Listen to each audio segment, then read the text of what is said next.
So many beautiful faces out there, y'all. I love y'all, and I don't even know some of y'all, but I love y'all just because y'all came out tonight.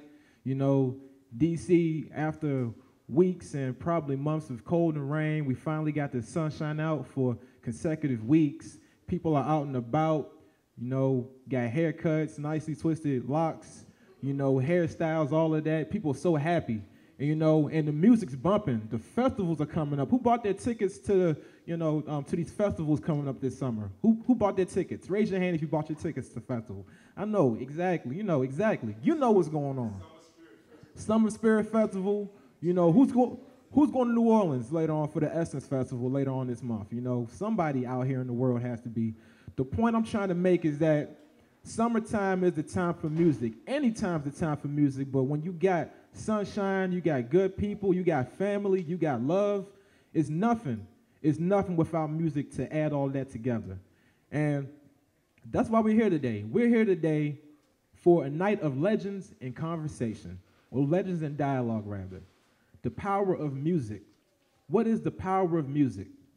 Well, I'll tell you what the power of music is. I, for one, as a millennial, I know that music can be used in good ways and in bad ways.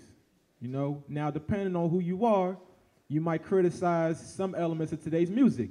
You might say that today's music has caused the youth to act rowdy or to do other things. I agree to a certain extent.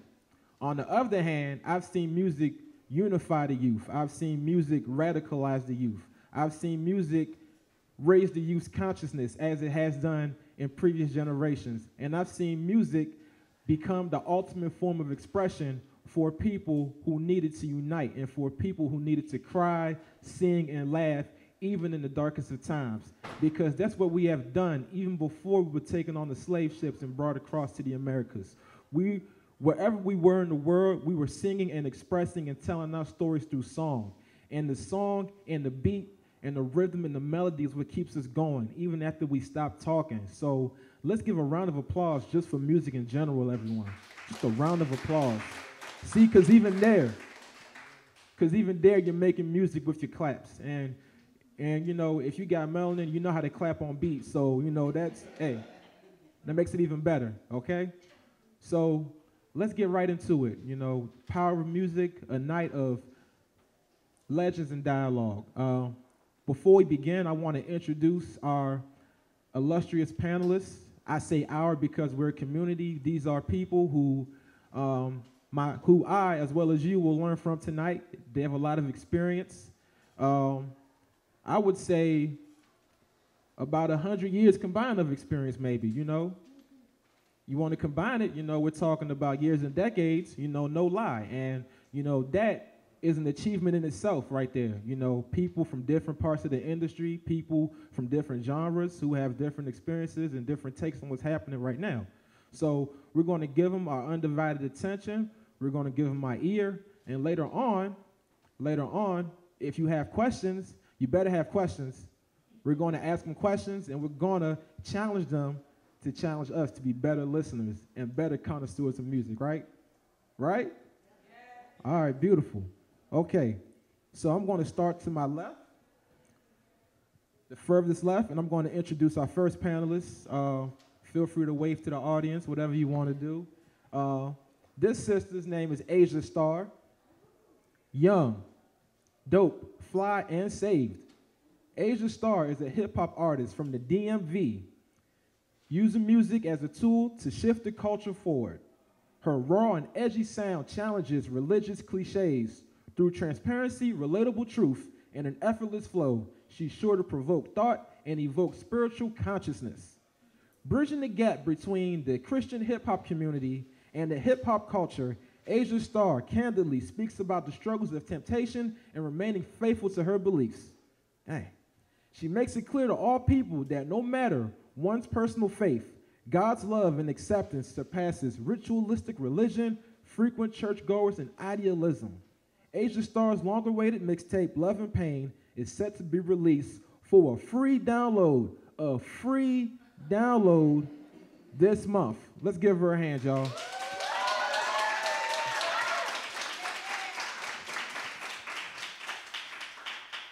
I don't know if y'all clapping because of the way I read her introduction or because of her. It's cool, though. Thank you. Thank you.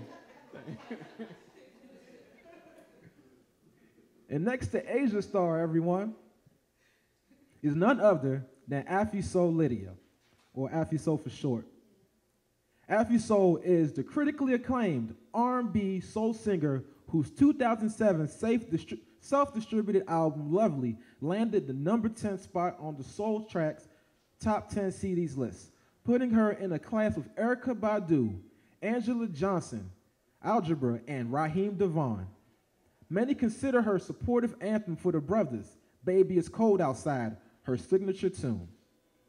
The music video for that song stayed in rotation on BET and VH1 Soul for months and was featured on VH1Soul.com. Renewed interest in Afi Soul's debut offering prompted a 2010 release led by Sorry, Gotta Go, a no-nonsense hit that asserts women's independence.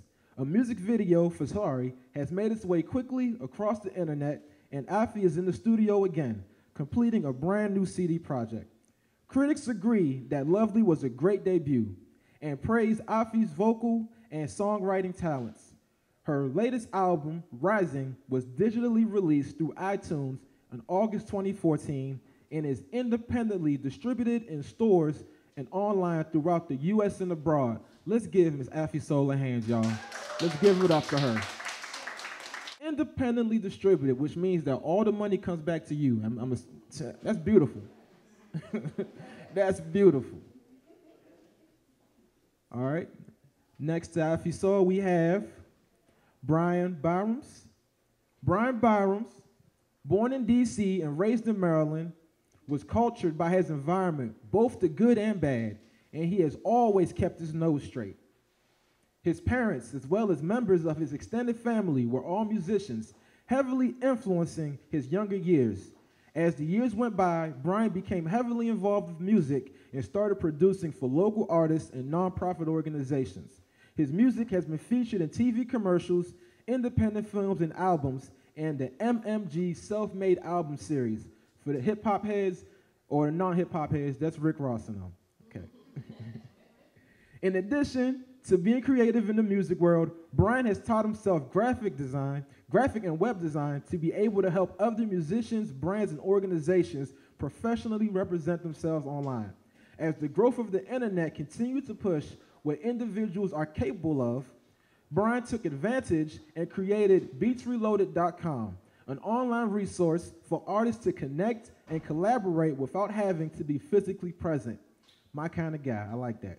As a sister company to Beats Reloaded, Brian created PlatinumSoundKits.com, which provides custom engineered sounds and tools directly to hip-hop music composers. Currently, he uses his skills and talents to help people express themselves and engage their audiences worldwide. At his core, Brian is a creative force, using his talents to push people, brands, and culture forward. Let's give this creative force, Brian Byram, a hand, y'all.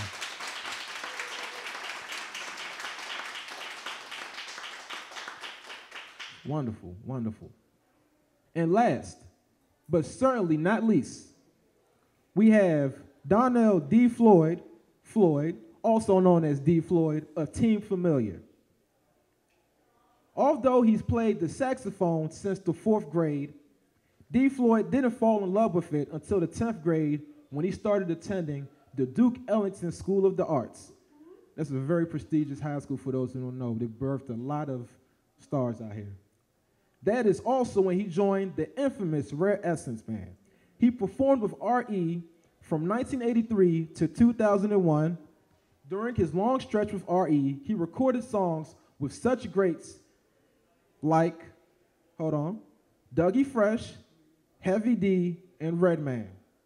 Floyd is famously known for such classics as Work the Walls, Lock It, and Overnight Scenario. In 2001, he decided it was time for him to spread his wings and explore his talents, taking them to newer heights.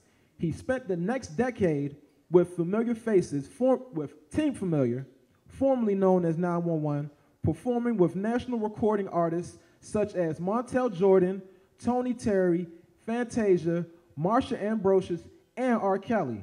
With over, yes, yes. God, he names drop more than the game out here. I like, wow, that's beautiful, man. That's beautiful. With more than 2 decades of experience under his belt and major success with Team Familiar, Floyd developed quite a reputation for himself as a premier performer in the DC metro area, always bringing an explosive and entertaining performance. He grabbed the attention of the legendary godfather of go-go, may his soul rest in perfect peace, Chuck Brown, and was invited to join the stage with his band, becoming a marquee performer at venues nationally as well as internationally. As D. Floyd continues to please his fans musically and artistically, his ambition is to help develop new talent and be behind the push for music worthy of Grammy nominations. D. Floyd, ladies and gentlemen.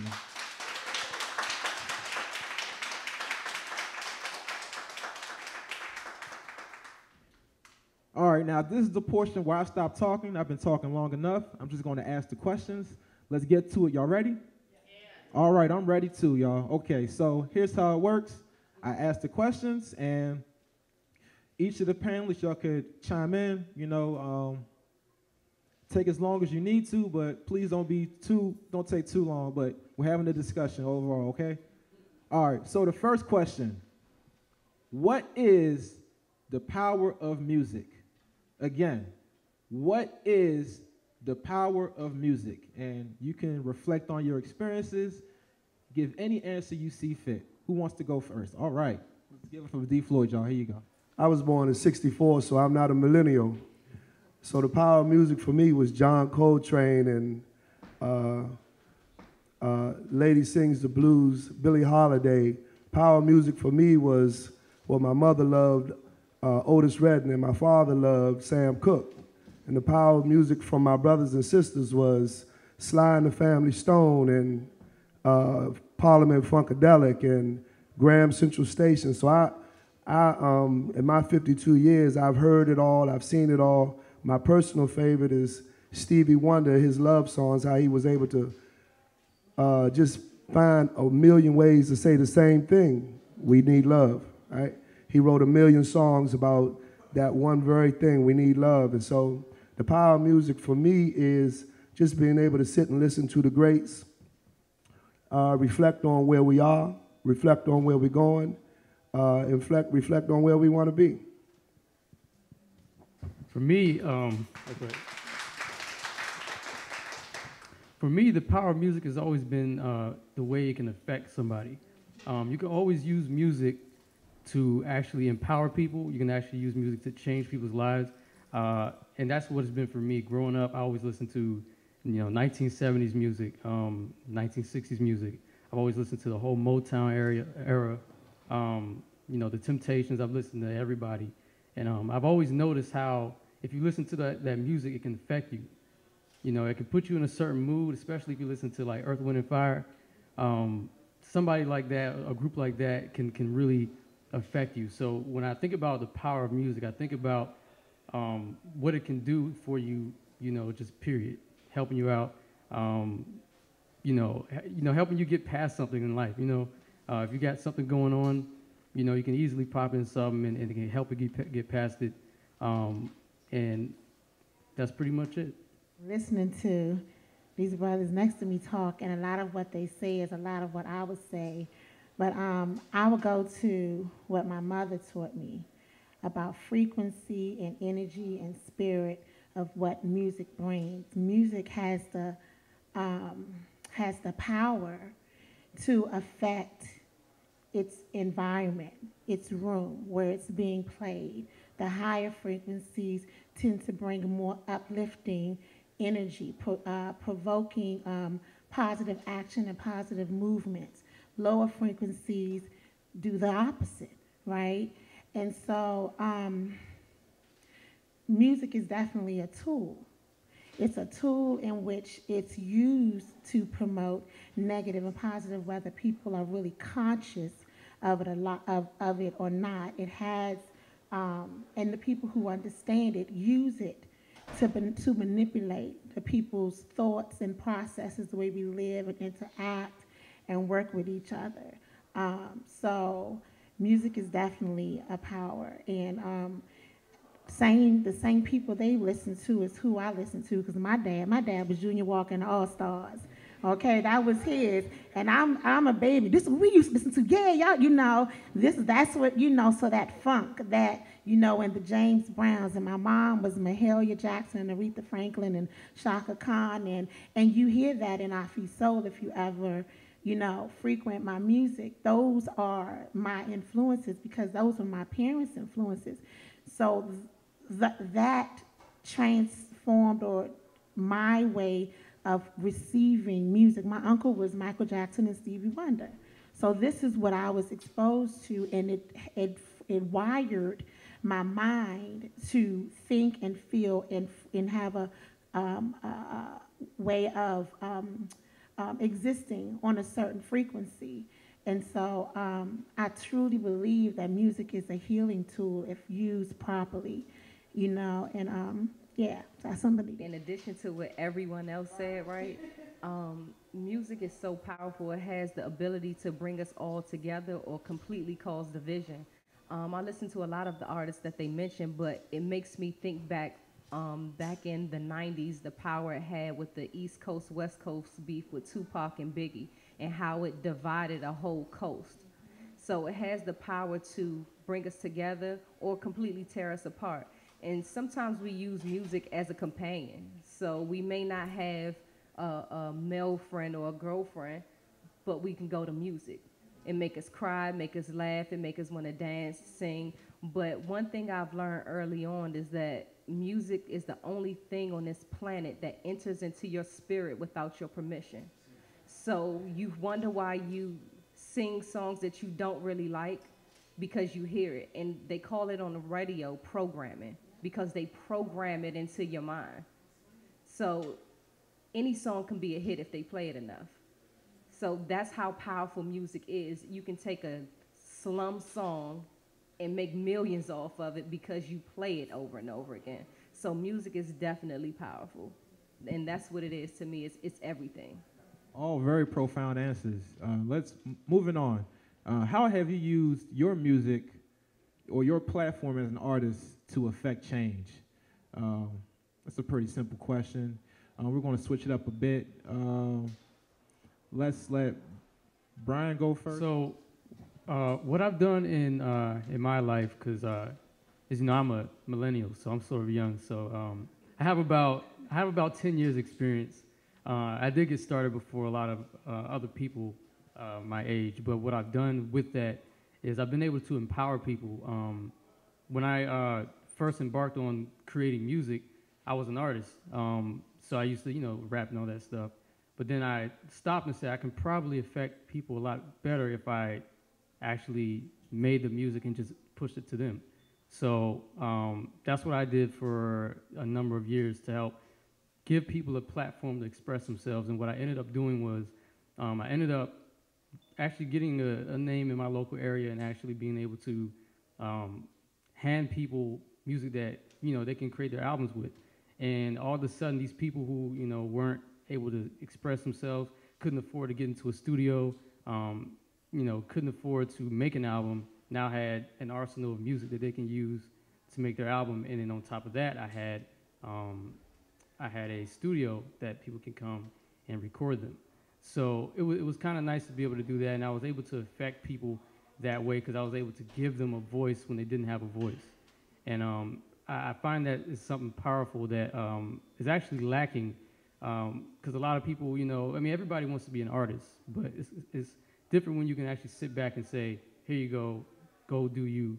You get the instructions of what you want from them, hand it to them and say, oh, here it is, and then they can go create what they want from it. So, I've always used that to affect people and bring change to, people's lives and help empower them.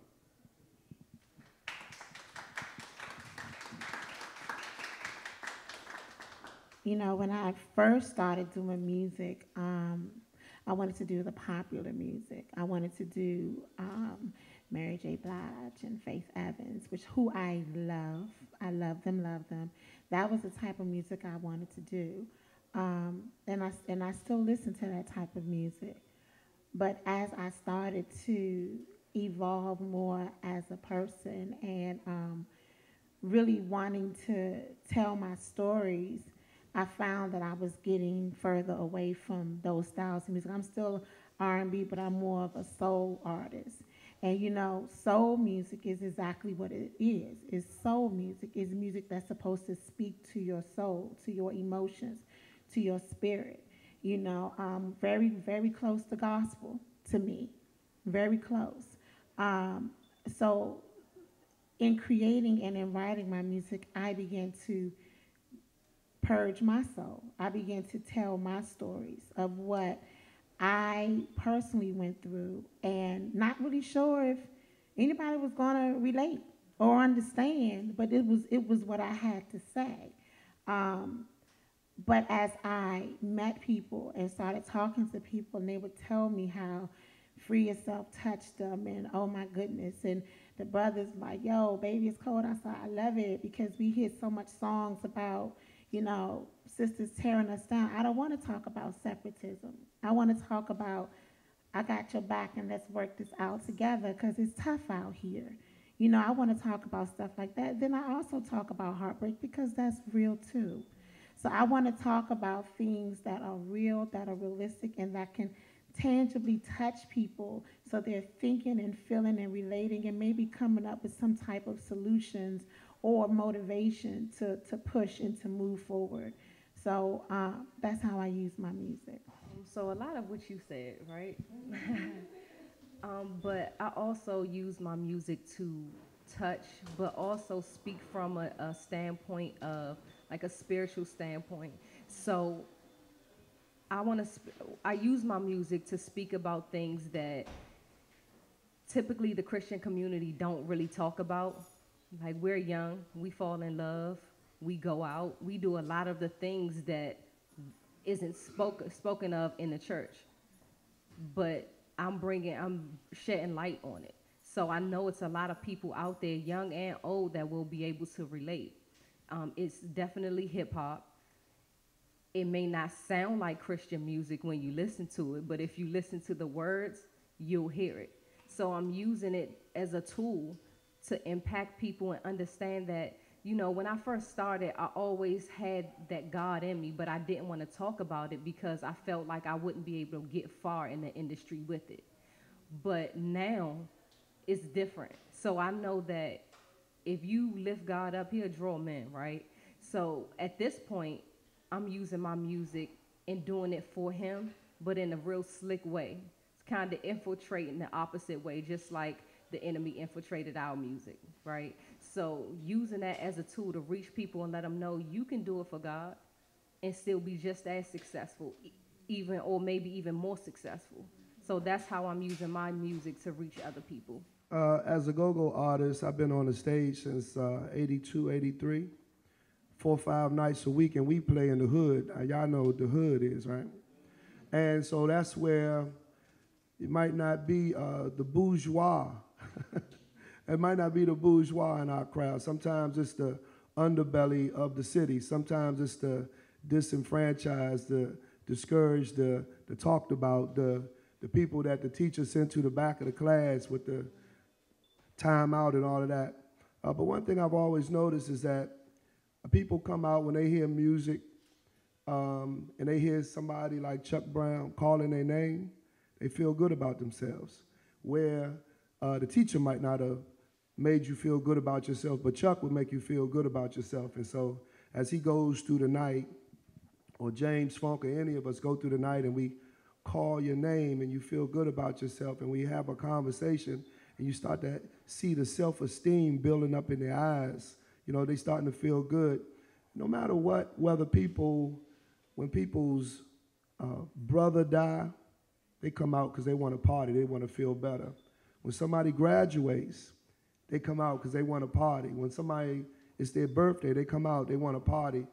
If they going to jail tomorrow, they come out because they want to party. People want to feel good about themselves. And so that's what we try to do, all of us. That's what all of us try to do, is make people feel good about themselves, whether it's just by saying their name or showing them respect, shaking their hands, singing a Christian song, singing a love song. You know, that's all of us try to do through our music, is make people feel good. All powerful answers, man.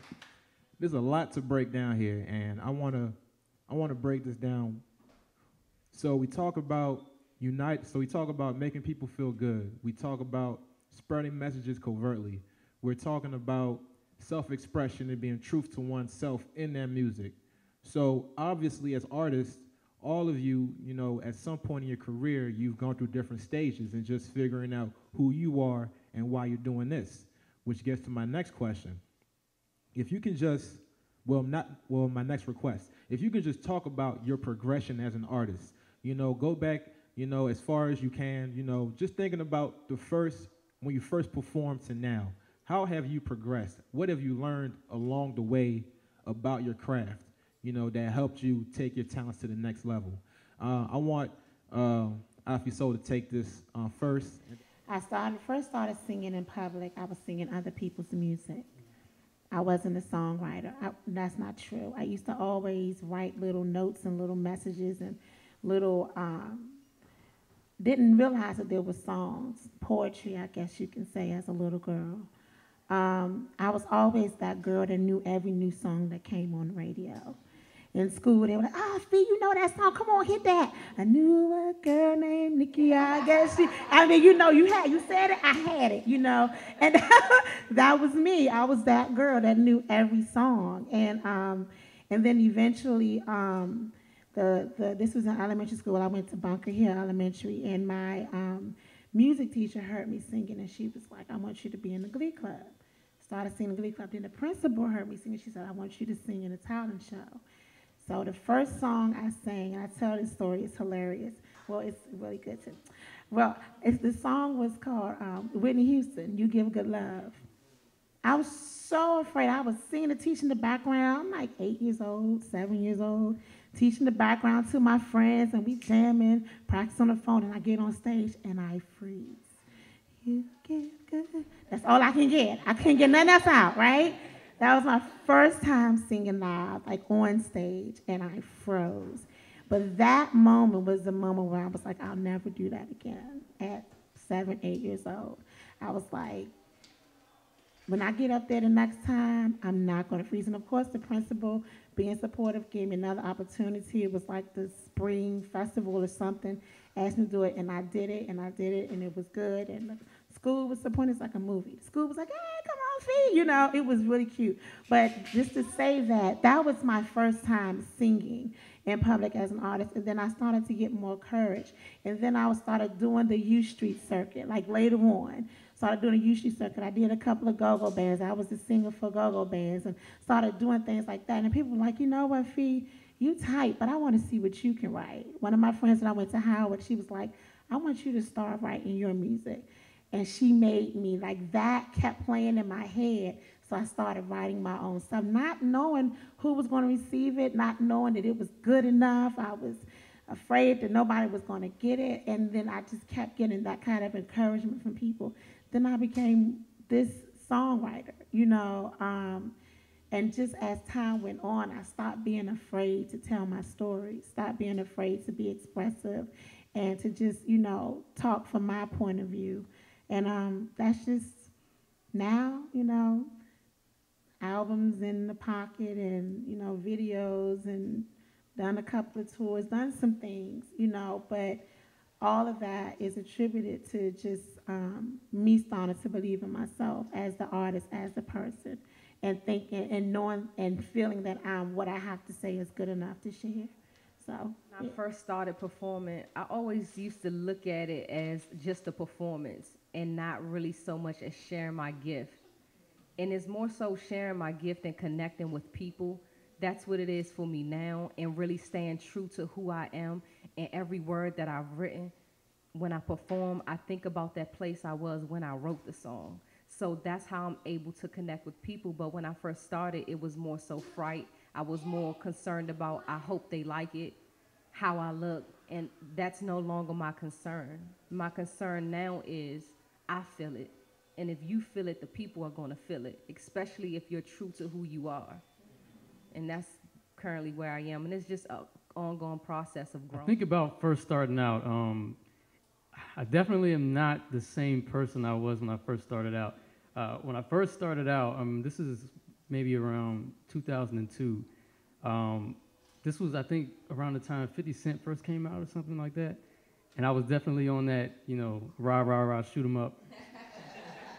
I was all on that at the time. But around 2005, 2006, you know, I kind of switched up and got really extremely positive. And first time I remember performing, I got an opportunity to perform at a fashion show. It was just a local thing, but we had a lot of people there around, I think it was 2004. And that was the first time I got stage experience as an artist. And, you know, I did pretty good that time. Before that, I remember bombing, but it was only in front of a couple of people, so it didn't matter. But that was the first time I was on the stage in front of a lot of people. At this point, I still wasn't making my own music in terms of production. I was, you know, taking somebody else's instrumental, making a song over it, and performing it, which is illegal. But we won't talk about that. So moving into, I'd say, my later high school years, I started performing a lot more in the high school, you know, at the talent shows. This was maybe around 2006, 2007. Once I got out of high school, that's when I really switched gears and went toward production. So the whole time, it was kind of like a metamorphosis from being an artist to being a producer, because I really wanted to just help people, and that was my thing. And this was really before the internet, before I got on the internet in terms of the capacity it's at now. So I think around 2008, that's when things really picked up for me production-wise. The talent started really kicking in. I started getting a lot of looks from people. 2010 comes in. I hop on the internet, create these websites. I start getting big looks from the industry. 2011 comes by. I get a placement on Rick Ross's Self-Made album. That was like my biggest accomplishment. So I'm still happy about that. So 2012 came. I actually slowed down music and just started working at a job as a graphic designer, web designer.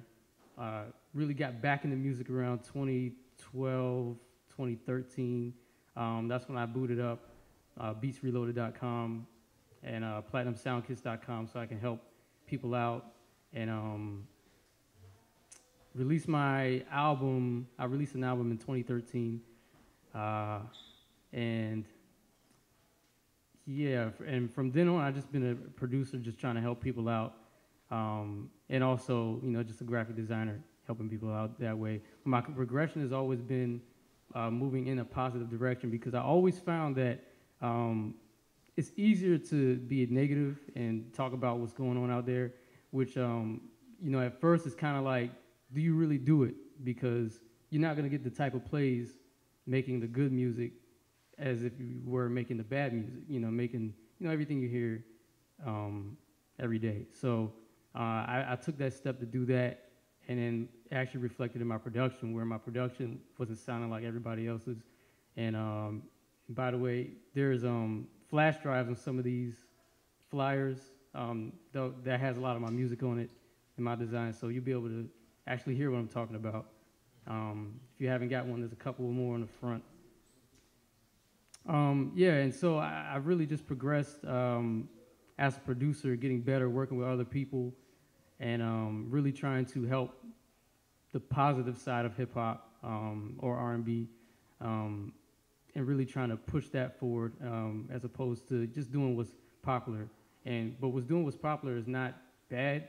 I don't see it as a bad thing. It's just not my cup of tea. So yeah, that's pretty much been my progression from the beginning. So I probably have just 3 very quick stories. I was a saxophone player in the public school system in PG County. And I thought because I was the best in my area, I thought I was the best. First day in Duke Ellington, immediately I understood that I was absolutely nowhere. I mean, there was Ron Sutton Jr., Wallace Roney, Antoine. I mean, these are giants today in the jazz world. And I just remember crying all the way home and telling my mother I'm quitting. And she was an incredible black woman. She said, if that's who you are, then quit. And so I got myself together and I continued to go to the school. And, you know, that was one of the things that helped get me together, just staying in and fighting for it. Later on in my career in go-go, there was a lady in D.C. named Linda Wills. She was a record promoter. She worked for Swartz Brothers, and so she would always have, and this is how go-go bands establish these relationships with Salt and Pepper and Dougie Fresh, and because she would have them with her, and so she would hook us up. So I knew Linda Wills. She said, yo, Dougie Fresh is in town, and I want you to meet him, blah, blah, blah. So I met Dougie Fresh. We sat, and we decided we was going to write a song for Rare Essence. And so we sat in her apartment all night long, and we didn't write a song. We just talked. We talked and talked and talked. It was 4 or 5 o'clock in the morning. I said, yo, I gotta go. I thought we was going to write a song. And he says, yo, we've been writing it all along. You know, he just, you know, this was his thing. You know, we get to know each other. We bond, and then once we know each other, the words just come. So like what the sister said when she said, she just, you know, a lot of times you hear people who talk about, how can I put it? I'm gonna write like this because I think this will sell, and I'm gonna do something over here because I think that'll sell. But the sister said, I wrote what was true to me, and if people like it, I'm on, and if they don't, I'm not. And that's real art. That's the real art. And the third story is whenever Little Benny had passed, I had the fortune to become a member in Chuck Brown's band. And Chuck Brown knew I was a band leader. He knew I was a, you know, energetic rapper, whatever. But even though he knew that, he took me under his wing. He taught me everything that anybody would ever want to know. He taught me, you know, what kind of club to play in, what kind of promoter to talk to, how to present yourself on stage, this guy didn't feel intimidated by me at all. I mean, he was a strong black man, and so that was the completion of my progression for me.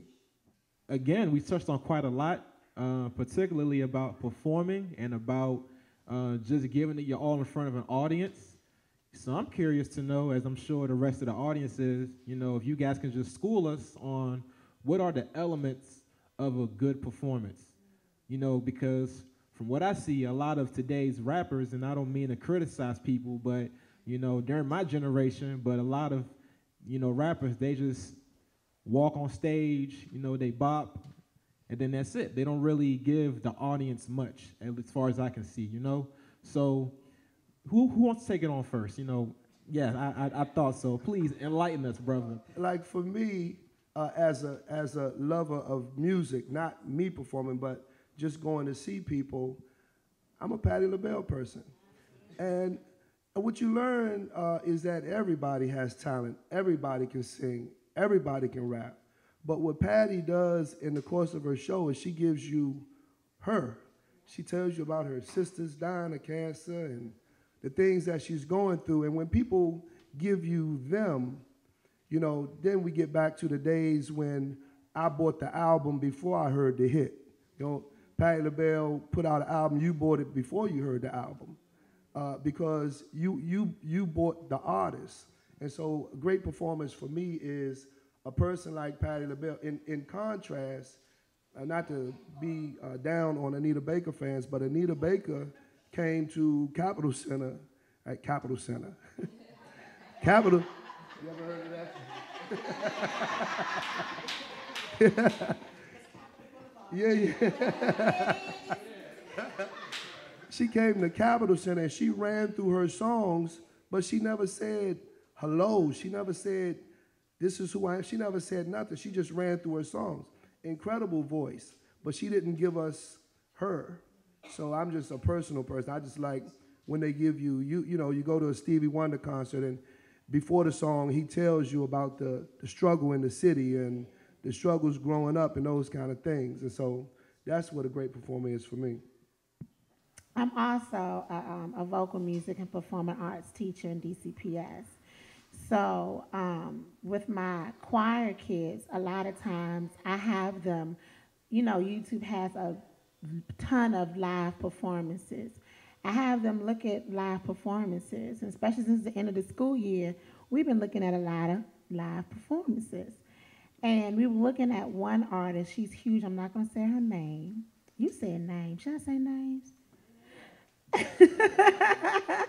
Well, we were looking at a Katy Perry concert. And I didn't say anything. I wanted to hear what they had to say about it. Now, I've been teaching them about stage presence and delivery and really reaching and contacting and touching your people when you're performing. And I just wanted to know, okay, what do y'all think about this concert? And they call me Ma. Well, Ma, she good and all, but I'm not feeling nothing. And I was like, why? I was like, she has. I call her stage show a Vegas show. Has anybody seen it? It's a Vegas show. It's all of this lights and spectacle, like we say in the arts, to have this spectacle where it just draws your attention. But I lost her in the whole mix-up. And no diss, because I think she has a wonderful voice. I like her voice. And that's why I wanted them to see it originally, not to come to that conclusion, but just to hear her sing. I think she has a good voice. But the conversation switched from the ooh and the ah, because that's what it was when it first came on. I'm getting bored now. This is what they saying. I'm getting, how many times she gonna change her clothes? Like, what's going? This is what I was getting. Kids, they'll tell you, right? They will tell you. And Ma, you don't do that when you on stage, do you? I'm like, no, actually I don't. I kind of just go on stage and I just, I just give. I just do. And it was like, yeah, I think I would, this is them. I think I like when you do it better. Like, this is, and I'm mocking my babies. I teach in a big Latino community. So this is them, Ma, I don't know. I think, and I'm just like, okay, so I'm just hearing their opinions. And I'm like, okay, I think, getting back to your question, delivery is everything. It's not about the only person. It's two people in the world to me that can do the Vegas show and get away with it and keep me in thought. That was Michael Jackson, who started all of that. But even though it was big and huge, it was something about his presence, which is important, that still kept you drawn to Michael Jackson. He had 100 people on stage, but your eyes were on Michael Jackson. It's another artist. Y'all may not have heard of him. He's from Trinidad and Tobago. His name is Marshall Montano. What you say? He is my Michael Jackson for the Caribbean world. And he pulls that same attention. If you ever look him up, if you ever look at his show, he gets you excited watching him on YouTube. You hear me? He packs Madison Square Garden. Anywhere he goes in the world, he packs it because of his charisma and his delivery. That's what all that matters. All of that flying through the air. It's cute. I want to fly through the air one day too. You understand? But when I land, I want you to be with me. You know what I mean? Get over what is the pyrotechs and all of that. That's cute. But what are you giving as the artist? My goal as an artist is to connect with you. So when you leave, you felt something. You said, damn, that song right there, that one got me. And that's what I want to get. After I perform, I don't stay backstage. I go out in orders. I go hug people. I talk.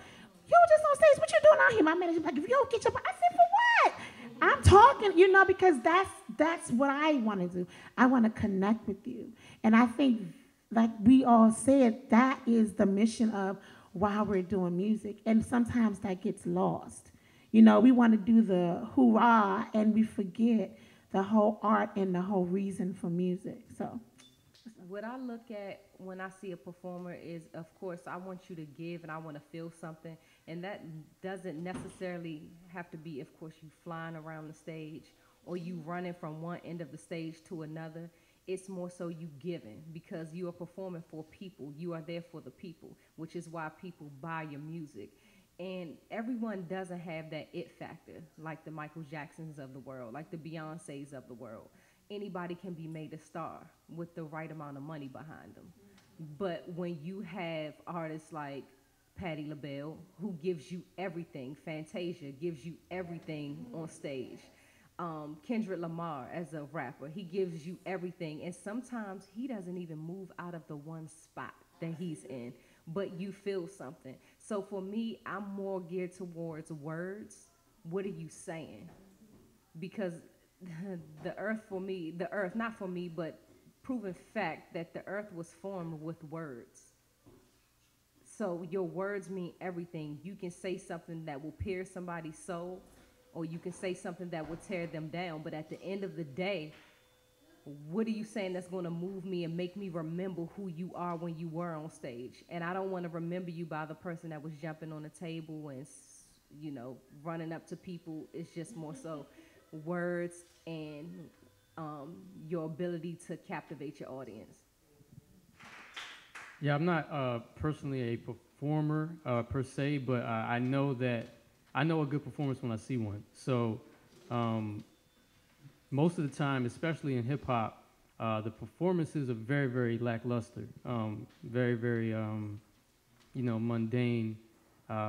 So usually what I like to see from a performer is that connection, just being able to be intimate with the crowd, being able to move them in some way. I know that with J. Cole, he's another good performer. He can literally sit on stage, in the middle of the stage on a stool and connect with people in a stadium.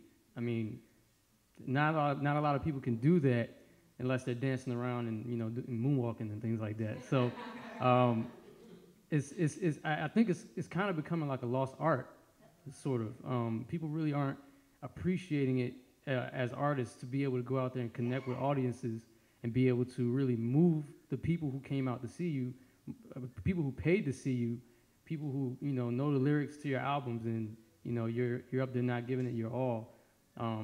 I really think sometimes people can do a disservice if they do that. But I know I just seeing good performances, you know, when I was performing, before I performed, I remember I would watch like a Michael Jackson performance. I know y'all remember that Super Bowl performance when he leaped out and he just, you know, stood on stage and looked for like 10 minutes. You know, that's presence. That's something that, you know, is not really preached anymore. It's kind of like, okay, let's write a hit, put it out there, and you know, it'll be all right. Let it get popular. Let's do a popular dance to it, and that's it. Then when they get on stage, it's like they try to do the dance and then they get off stage. That's it. You know, and that's really what I don't like seeing. I like seeing the hunger. I like seeing the connection.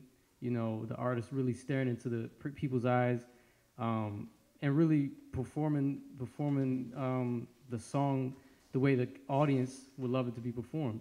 So, yeah, that's my opinion on that. Very moving answers. I, for one, I'm very, it's an honor to be before your presence and learn more about your crafts and to just understand why it is that you do what you do, and just to hear your input. I heard a lot of names of legends. I heard a lot of tips for up-and-coming performers. I heard a lot of history, you know, because if we don't know where we're coming from, before we know where we're going, we ought to know where we're coming from, basically. And you guys also talked about the way that stuff is right now, you know, about, you know, just rappers or performers in general just rushing and not really putting their all into their craft. And after our performance for the night, I want to get more into that, talk more about the business aspect. You know, what are the forces at play that are, you know, that are making, you know, music more available, but are also making artists, I guess, a little lazier, you know. So let's give our panelists another hand, y'all. All right. We got to do louder than that, y'all. Please, let's do it. Let's do them justice, please. I'm asking y'all, man. All right. All right, so this brother I'm bringing to the stage for our performance tonight, this is a brother in the area. He's very well known in the music spaces, at one point in the go-go spaces as well. He's very eclectic. He has an eclectic sound. He has a message in his sound, and he has something that he wants to tell the audience, and I'm pretty sure that you guys would approve of his performance. Shout out to my man Sam. That's a good man of mine, and I like what I heard so far. You know, I ain't been here to the initial point, but nice love and energy in here, kings and queens. Y'all can find me on thisismikey.com. I got a couple merch, little items left. I'll pass them out as we go. I do music, I rap, I do some social work with some kids, father to my own kids. Got 5 daughters, no boys, you know. I'm a Taurus, you know, I like rain. And it was some good important facts on like performing, because, you know, not a lot of times we as artists, we get platforms to even showcase a performance. So when we do, it's like rush, like, oh, okay, you got 2 songs or 3 songs, 8 minutes. Then you got to deal with other artists that's, you know, there just to perform, and they're going to leave. So, you know, you don't want to bring a group of dancers up there to perform for, like, you and a couple people when everybody else is in the abyss paying attention. Yeah, I got some good mixtapes, too. But like I said, y'all can find me later. I got some merch for y'all. I'm a D.C. native, been here 29 years. Product of Northwest D.C. I live off of Northeast side, the crazy side of Benton Road, USA, you know. But I'm a D.C. native. It's glad to meet you, sir. You know, I know of you. I don't know you, but I know of you. So when I came up here, I was like, okay, Sam, you got me in a nice little spot, you know. Like, okay, you know. I'm ready when you are, bro. I'm ready when you are. I can't do no dancing for y'all. I got enough space. I'm gonna try, you know. You know. You can turn that music down just a bit. I'm right here. Yeah. Okay. I don't want to be too loud in here, but y'all can hear me, I think so, right? All right, you can come back up a little bit with the music. They can hear me. Thank you, Sam. Okay. Relax your minds and set your contents free. You're now tuned into the words and sounds of Mikey D. Who is he? He be I. Oh, he think you fly. Nah, I be cool in ladies, but I am a cool guy. Some brothers can't be humble, but it paints you to my eyes. Sell out to than your man. She still gonna rob you blind. This game didn't change. It really ain't a lane to follow. Everybody about they self is such a damn shame. What we living for? Get money, what they spend it on. Who really cares? Long as these hoods can get some. What we need is UNITY. Yes, from here to motherland, they gon' feel my energy. Whether in the streets or in this industry. Church it, I jumped off the porch around 2003. I got kicked out marching band cause they knew I couldn't read, but this ain't drum line. It's real life honesty. I slowed down to school, the boy still caught a music lead. Went to Radio Shack, bought me some Casio keys, learned to tickle these ivories. The rest is history, now I stay chill back. Like a pair of newbies, and I just go with the flow and blow good tree endlessly in the sea. The pick of poison, only champagne, cognac at the table for us. I know my brother Sam, feel me, he ain't gotta voice it. The neighbors told us keep it down, cause we be too noisy. That's loud. Whew. Love is life, y'all sing it. Life is free, won't you take a ride? A ride with Mikey D and just free your minds. And find your way. Love the locks. Love the locks.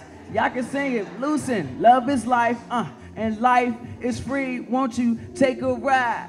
A ride with Mikey D and just free your minds. We almost done.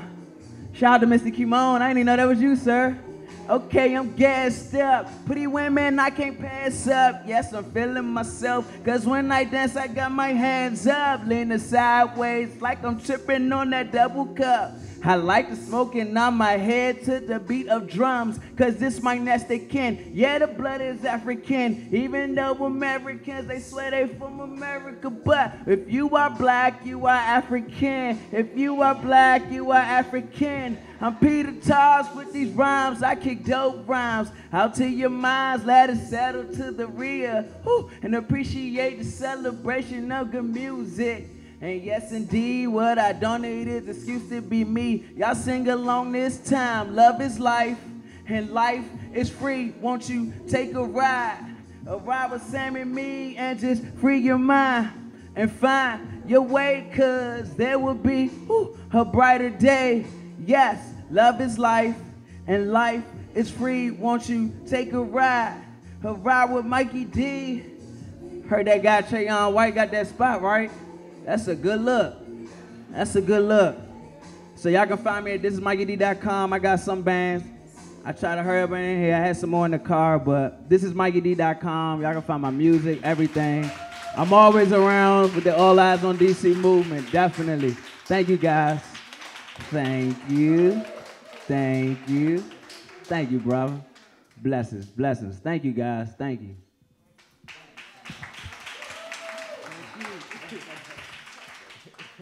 That was Mikey D, everybody. Let's give him another hand, y'all. That was fun and funky and a good vibe. Got me feeling real good, man. If you feeling good, let me get a yeah. Yeah. All right. So let's keep the fun going, all right? We're gonna I'm gonna kindly ask our vocalists and our spitters on the panel, if you can just, I wish you would have brought your saxophone too, man. That would have been. If y'all can just bless us with like a note or like a bar or two or a few, just real quick. Would you guys like that? You guys want that? All right.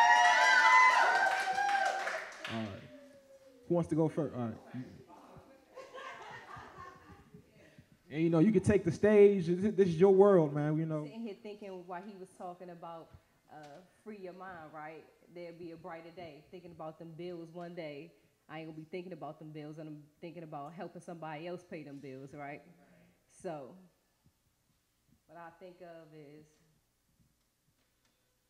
what you working with? Short, don't save it. I need your help right now, Lord. I ain't gonna make it. Back against the wall, running out of patience, been through it all, easily persuaded, still gonna praise him. King of kings, hell's most wanted, won't cop the plea. Christ representing, only God can judge me. Got the world still wondering who was she. Straight from the D.C.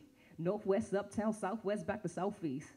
Raised in PG, these gritty streets, from the pit to the palace, victory. You're looking at a miracle, meet and greeter. Christ representative. So I say that to say, though, like, people will judge you and they look at you and think you may have something more than them, right? But at the end of the day, we all the same. So I don't care what you got on, dark skin, light skin, white, black, or whatever. And it just make me want to, I feel empowered to just move, get out the way, try not to stop it. Don't knock it, I locked it, pay homage is profit, right? At the end of the day, it's all profit. Even the negative, even the haves and the have-nots is all profit. So that's why I say what I say. So if you want to hear me spit, I really would like to perform my song. It's called Reload. Because from my standpoint, the energy I bring, I wasn't raised in a church, anything like that, but I'm definitely a Christ representative.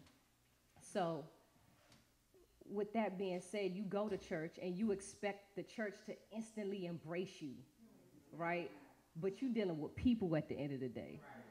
So sometimes the people in church hurt you worse than the people out on the street. And this is why young people don't go to church. So I have a song called Reload. And it's just a reload, like you get empty. You go to church or you go to people and you looking for somebody to like lift you up and build you up, and you get broke down more than you were before you came in. So it's about reloading. You can't always learn about God and who God is from church. So it's about reloading. So can we play that?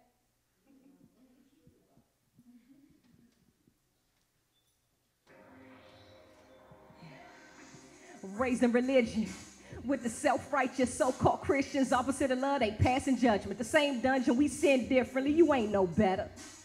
Brainwashed, lacking vision, occult behavior to be accepted. Gotta look like her, talk like him, move like this, walk like them. Egotistical, power tripping, self-hate is a common practice. Discontentment, biggest critic is me. Be an example, keep your opinion. Used to think I had screws loose and marbles missing in disbelief, good grief. Looking back, I came a long way through the word of God. Faith came, grace showed up, and everything changed. Past, present, and future sins have all been forgiven. I'm breaking free of that mental prison shaped in his image motif. It ain't over. Got a revelation, a fresh start. The genesis of right believing, relationship receiving. Christ kids, chosen generation, don't underestimate us. Once forgotten, we charged up, strong and courageous. Reload. Reload. Reload. Reload. It's time to reload. Unlearn and rethink. Reload. Reload. Hold up. Making God famous, I'm starstruck. Need wisdom and insight. Got 2 feet, walk upright. 2 wheels, no dirt bike. Got gold teeth, live a blessed life. All favor, no luck. Martinelli's, no double cup. 2-seater when I roll up. Attracted to this lifestyle. Reinvent and raise eyebrows. Doing me till I black out. When I'm in my zone, I max out. That's Deuce Trey. Spitting game, real talk with something to say. Too able, no cane. Mirror, mirror, she's so vain. See what I'm saying? Let me reload. Representing for my God and my people. No, I ain't perfect. I'm only human trying to reach souls. No ego. Still above average. Instagram. Hashtag and have no idea what I struggle with. Almost died and dropped a seat of that station wagon. Spared from tragedy. You don't know what I'm up against. Warfare. Prepare for battle. Personal opinions don't matter. Overlapping my past. Switching lanes, no crash. Blessings on blessings on blessings on blessings. Don't deserve it. I'm still asking. Straight up.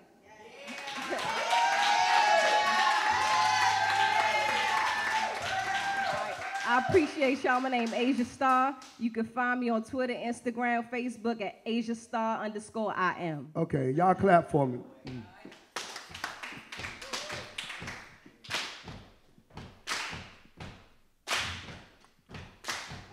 All right, y'all keep it right there. Hey, hon, just what would you do for the money? Would you smuggle drugs for the money? Would you sell weed for the money? Hey, would you give me what I need for the money? Hey, hon, just what would you do for the money? Would you dance on tables for the money? You need to check out how you're living, love. And that's all from D. Floyd, and it's all right. Here's a story about a girl I know. I thought she was sweet, but society says the girl is a hoe. Always got good grades in school. And mama was thinking that them tight little clothes she wore was cool. She always had a summer job. See, Murray and Burberry always kept them kids working, and the work wasn't hard. Still, the family struggled for cash. I'm thinking it's been a while since anybody around seen Dad. See, Papa was a deadbeat. That's what you called him. To me, he's just another man fighting the street. Still, money had a plan. Hey, go to college, find a good job and a good man. That's when the troubles began. Straight up, she met Chuck. And Chuck had to have a girl that was getting bucked. In other words, smuggle drugs. Draw this bucket full of cash down to Florida, meet some thugs. She met the thugs, got the weed. Fill up the bucket, then she headed back to D.C. And everything was just dandy. My man Chuck passed it out like candy. Here's something for you and you and you. Hey, where you going, baby doll? Your job ain't through. I need you to help me sell this weed. Hey, call up them brothers that you know, because I got what they need. And girl, you better not play. I ain't going for that because I rule shit. And plus this weed is automatic. All this money I've been giving, you know, you giving me is static. I lock that ass in the attic. Hey, you ain't treating me like some mother faggot. My man took the square beers. All the money he was giving her, I guess he figured it was his. Hey, yo, here's the final catcher. Betcha, by golly, wow, she be's the whore that you've been looking for to dance at your bachelor party so everybody can see the body. Hey, that's on display. Her lap dancer got you tranced. My man Chuck, he found another one to handle the weed. Indeed, he left her broken hearted. Now her life as a whore has just started. Hey, hon, just what would you do for the money? Would you smuggle drugs for the money? Would you sell weed for the money? Hey, would you give me what I need for the money? Hey, hon, just what would you do for the money? Would you dance on tables for the money? You need to check out how you're living, love. And that's all from D. Floyd, and it's all right. Breaking through the matrix, vividly remember the look on my parents' faces when they knew I wasn't playing. Put their trust in me and now I'm making things happen. Drafted in the 4th round, but now I'm the captain. I used to hate the man in the mirror, but now I hate less. Now I'm starting to step into my greatness. I think we're all trying to find a way, want to follow what we love but get paid. So I say, never put your trust in someone who will keep you at bay. Never let you in, but find a way to get you to stay. I wish I had an ounce to go for all the times I was played. I always got the cape, but I'm the one that needs to be saved. Scratch that, nah. I'm the one that needs to be great. And look my mother in her eyes and tell her things to be straight. And tell my father all them years he worked will not be in vain. It helped my sister out them hard times, because she's thinking, then it goes to the hook. Well, since we were talking about freeing up and being free, I'm gonna sing a song called "Free Yourself," and it's for my from my first album.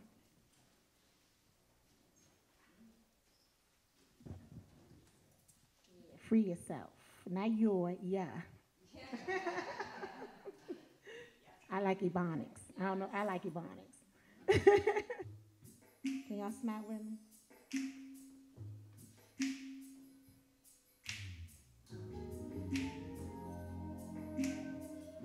Free yourself.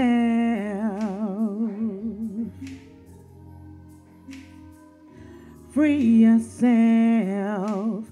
All than what's supposed to be. It can't be your reality.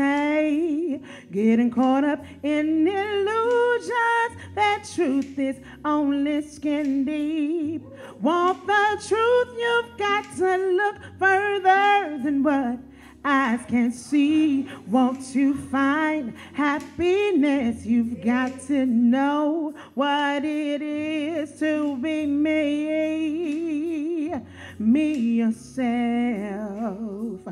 Me yourself. Be yourself. Free your mind, baby. Let go of your inhibitions. Set your spirit free. Just follow your intuition. Loosen up, take a breath. Do what you gotta do. And meditate on that, baby. Ease up your vibe. Ease up yourself. Free yourself. They can try to change you, try to rename you, take control of you, but can never destroy you. You ask me who I be, can't catch me, keep up with me, 'cause in soul I'm free. And guess what? You can be there if you free your mind, baby. Yeah, yeah, yeah, yes. Yeah, yes. Free your mind, baby. Let go of your inhibitions. Set your spirit free. Just follow your intuition.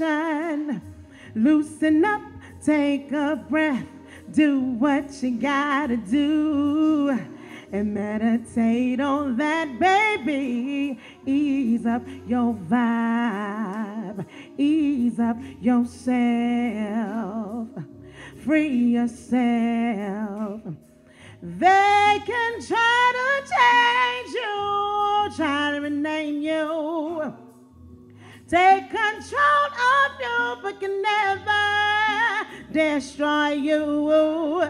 You ask me who I be, can't catch me, keep up with me, 'cause in soul I'm free. And guess what? You can be there if you free your mind, baby. Free your mind, baby. Yeah, yeah, yeah, yeah, yeah. Free your mind, baby. your mind.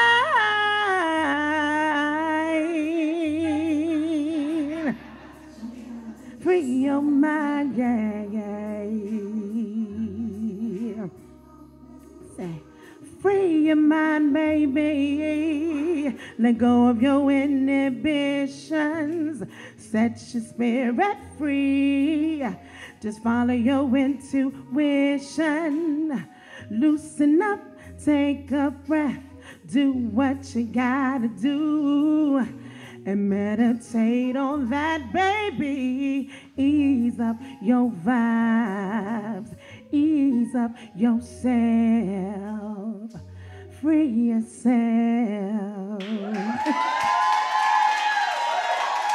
Thank you. Did y'all like that? Yeah. Yeah, I enjoyed it, man. Y'all did that, man. Yo, a night of legends and dialogue, everyone. A night of legends and dialogue. You know, I hope y'all ready for part 2 of this, man. If y'all ready for part 2, let me get a yeah, y'all. Let me get a yeah. Yeah? Y'all ready? Ready for part 2? Man. All that talent, you know, all this talent, you guys know how to, you know, use your voice. You got stage presence. But one thing that's often missing in the, you know, when we talk about musicians and music is the business, right? The business of being a musician. How do you go into the industry and how do you come out of it alive after all of this time, right? You know, so I guess my first question, you know, for y'all is just your brand, right? What is your brand and how do you market yourself as an artist or as a producer in Brian's case, you know? How do you market, what is your brand and how do you market yourself? Well, first, as an artist and Brandon, I know with you probably have a lot to say because you've been in it for so long, right?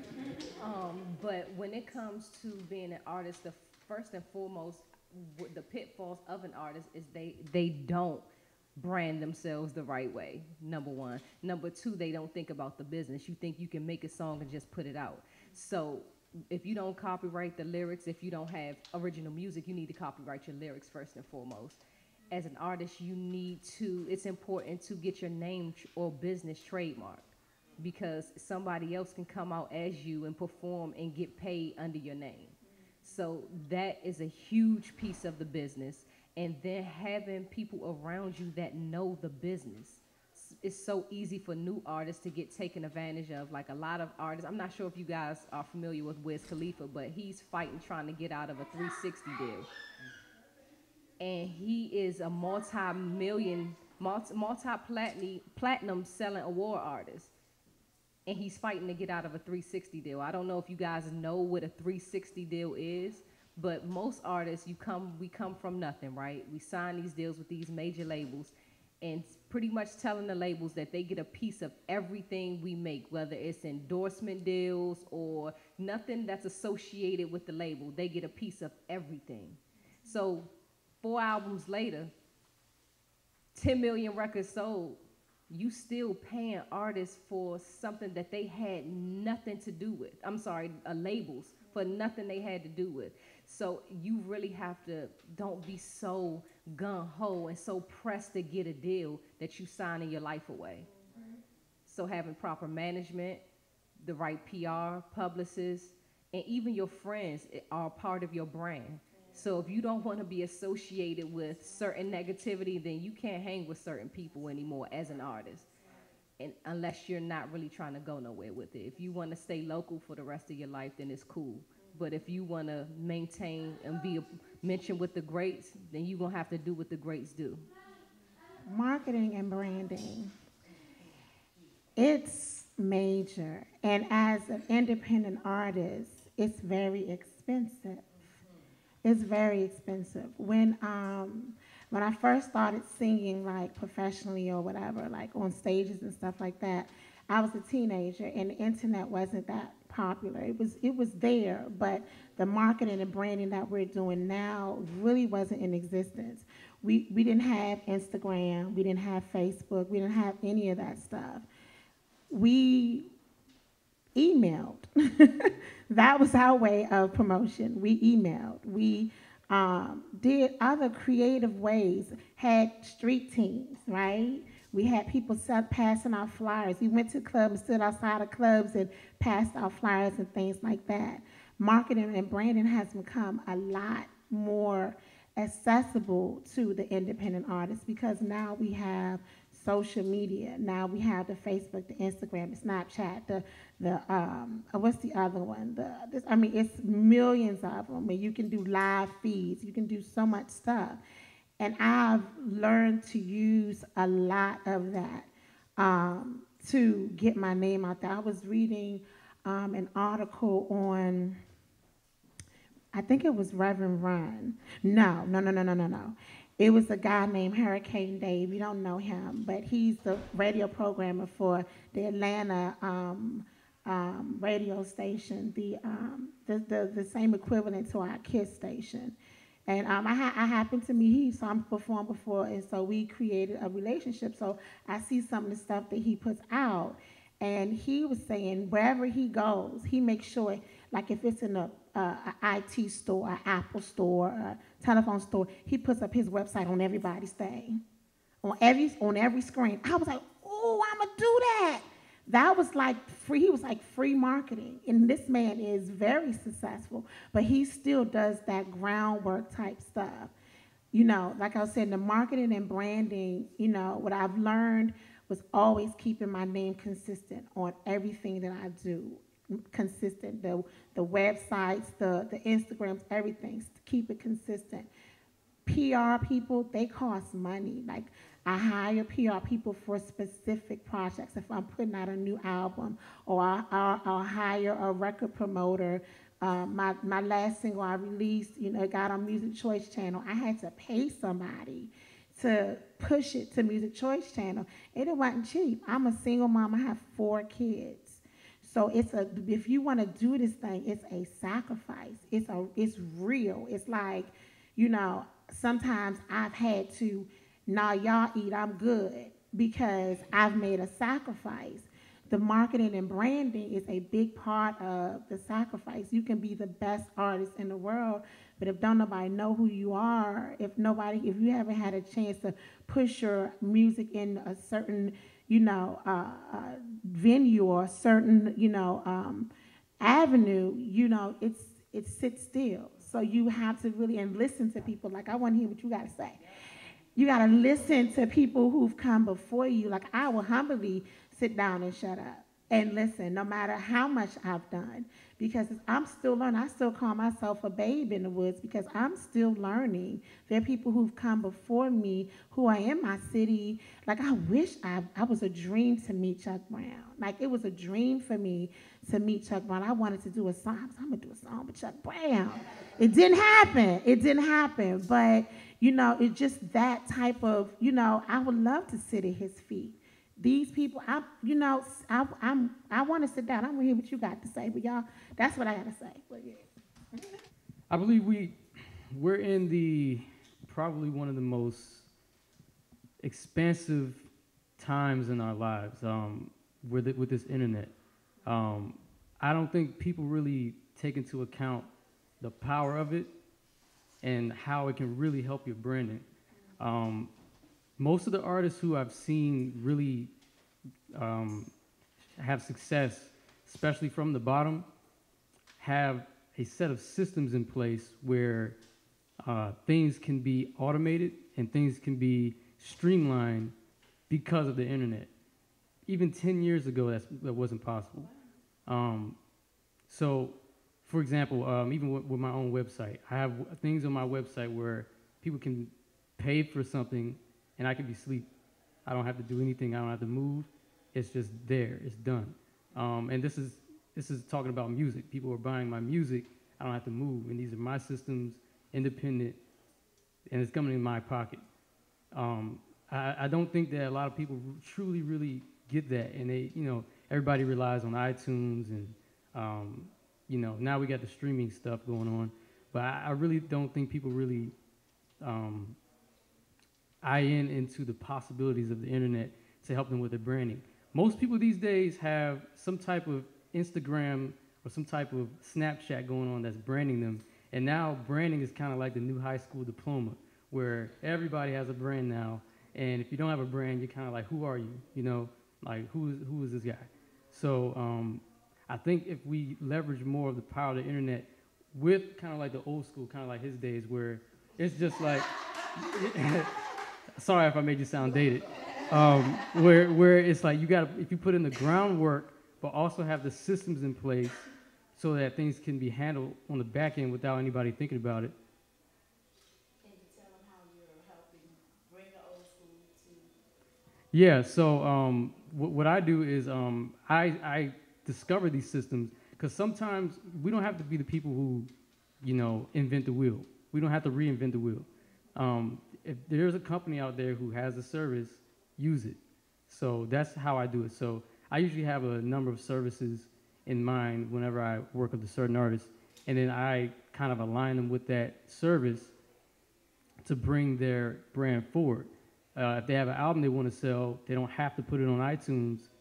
There are systems in place where you can set it up on your own website, drive the traffic to your website, use YouTube as your marketing, free marketing, and garner fans on YouTube, bring them into your website, sign them up for your email list, send an email out to your list.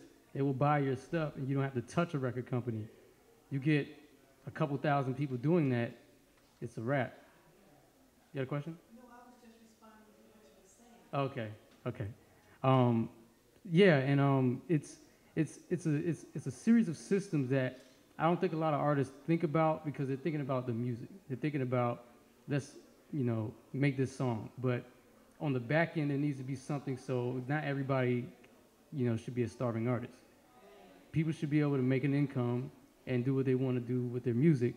And what I usually like preaching to people is set these things up first, and then as you go along, as you grow, these systems will be in place to help you out. And it helps you tremendously on branding, because as soon as somebody sees that you have these systems in place and nothing is wrong with them, they trust you more. They're like, okay, these people have everything in place. It's like a one-stop shop. I can find everything, their clothing, everything.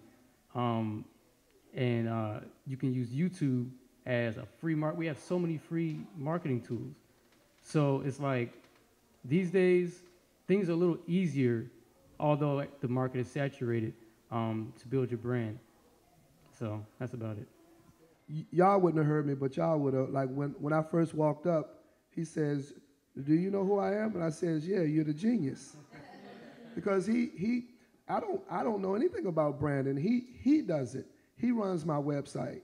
He built the website. Stacy's company, and that's Stacy right there. Her company takes care of all our IT stuff, because it's like he said, it's a whole new world. So whatever you know we got from the Berry Gordy days, it's over. And now it's really all about this guy. I mean, I didn't even know he rapped. That was because he built an incredible website for us, 2 websites for us, full of the electronic press kit and all those kind of things. So we trying to get on a cruise, and they want to know, well, you know, what is your stuff? So I sent them to my electronic press. He built all of that. I don't know anything about it. I'm old, right? But what I do know about is one of the things Chuck taught me about is protecting your brand. And people don't pay a whole lot of attention to that. Sometimes you see these go-go guys, or even rap guys, or whoever, they get in these things in social media where they going back and forth, and once you say something, you can't get it back. You know, so at some point, rapper says something negative about Bugs, and now these 2 powerful go-go guys I would never do that, because Chuck teaches us you got to protect your brand. You got to be careful what you say. You got to be careful what you wear. You always want to be seen in the greatest light. Michael Jordan said, and it's funny because I hate Michael Jordan, right? But he said, somebody asked him, why does he play hard every game? And he said, for the guy in the 400 section who will never see me again, or this is his first time seeing me, or, you know, I just don't know if he'll ever get a chance to. So he goes and gives everything he got every time he gets a chance.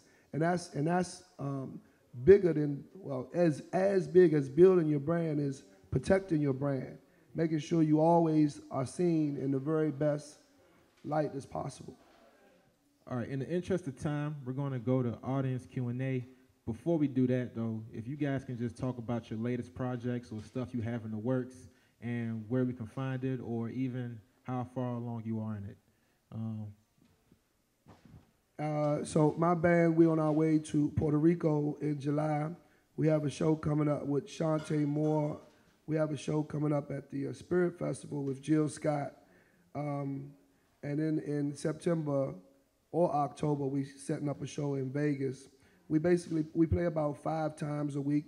Sometimes it drops down to 4 times a week. But, you know, we stay pretty busy. You can find us at teamfamiliar.com. We have a new album coming out tomorrow, Saturday, and we're in the studio working on 2 or 3 different projects. So we're pretty busy right now. Things I'm working on right now, I actually am working on a music album. I actually am putting one out. Haven't done one in a while, so I have it about 3/4 of the way completed. I have all the beats there. I just need to record a lot of them. So that'll be coming soon. But you can find my other album. It's called Visions. It's on Tidal, Spotify. It's everywhere. It's on YouTube. It's on my website, beastreloaded.com. And also on Platinum Sound Kits, I have a lot of new sound kits coming out for music producers. So on that site, I provide kits. So a music producer who's just starting out right now, if they're a laptop producer or a studio producer, can hop on my site, buy a kit, have professional sounding sounds, and be able to get going. So I have some new kits coming out then. And that's pretty much it. My latest project is called Rising. You can, on the flyer, it has more information on how to get that. It's my second independent release album. It's all over everywhere too, iTunes, Spotify, Amazon, Google, all of that stuff. Right now, I told y'all I'm a music teacher too, so a lot of times in the school year, I slow down because I'm focusing on my school. I call them, my hashtag is my school babies. You know, focusing on them, so a lot of times I don't get to do the things like I like to do, like travel and things like that to perform, although I did a lot this year. So I'm looking forward to doing more things. I just did a good run the past couple of months, doing a lot of different gigs all over the area, and some out of town, radio interviews, which I'm still, you know, doing more of that this summer. Looking to do the festival, Kimon, the Black Love Festival, Kimon. Okay, yes. And collabing. I want to work on my new album. This is the time where I sit and I meditate, and the people just send me music, and I just start writing new stuff. So that will be in the process too, and also producing my daughter's album. She goes to Duke Ellington, and so we're going to be working on her project too this summer. And I love mentoring children too, like they want to be in the arts. So I work with that as well, you know, just passing on what I know and what I don't know, helping them to find the answers, and just, you know, being an exemplar of, you know, of an artist, a positive artist. You know, I say you can be beautiful and sexy and gorgeous and all that stuff without selling yourself, without giving them your stuff, you know. So I try to set that example, you know, as a woman in music. So that's me. I'm currently working on my mixtape called Love and Pain. It should be out at the end of this month. I'm gonna drop the video for Reload at the same day I drop the whole project. And also at the same time working on my actual album and looking for collaborations, right? My son, who was 18, actually raps too, and he is absolutely dope. So we're also working on his project. It's definitely not Christian, right? But it's cool, I support it. So I'm working on my album, Love and Pain. I haven't had a title for my actual album, still looking for music. but Love and Pain will be out at the end of the month. Now the floor is open for audience Q&A. Anyone wants to jump in? I feel like, okay, yes, Ms. Mary. The record companies will become obsolete with what you're doing that will bypass all of that? Oh, thank you, thank you, thank you. So that is yes. It's actually already starting now. I'm not going to say the record companies are going to become absolutely obsolete, but they're definitely dinosaurs when it comes to where the music is moving. And the reason why they're dinosaurs is because they can't move as quick as they want. There's a lot of bureaucracy up in the labels. They can't do exactly what everybody else is doing, which is why they started offering 360 deals. Because for that starving artist who really wants to get in the industry, you know, they'll be willing to take, you know, to give a cutaway of everything. But the industry is definitely slow to react to what's going on. And that's why a lot of artists and a lot of musicians, just pure musicians, are actually starting to win right now, as opposed to maybe back in the 90s where you had to knock on the radio station's doors. You know, you had to, you know, get out there and hustle. Now you can get it, you can hustle, but you can hustle in your own way. You can hustle in a way that gets your audience to you, and the record labels really don't value that still. I mean, I can't really explain it myself, why that is. Yeah, they must be stuck back in the old days, and they're dealing with other people's money. We won't go into whose money that is. That's another topic. That's another day. But they definitely are struggling to keep up, and you can tell by the reports coming out of, you know, major artists in major debt. You know, these artists are not making as much money as we would like to think, and the tide is starting to shift. The independent artists are starting to really, you know, eat off of what they've been working for the past 10 years, 20 years, especially if they've been working at systems for those years. And now there's a lot of artists who are building apps and things like that to directly interact with their audiences, things that you cannot do on the record label. You can't even do that with iTunes. If you sell an album on iTunes, you will not see who buys it. You will not know who buys it. You can't connect with them. But there are ways you can do it now where if somebody buys an album, it comes across your screen, and maybe you want to send them a postcard or something after they bought it. There are ways of marketing, there are ways of doing things that are new these days that if you're on a record label and you're signed and you're definitely on tours or something like that, you can't take advantage. So they're definitely not keeping up with what's going on, and I just feel like it's expanding as time goes on, and we'll see how things go in the future.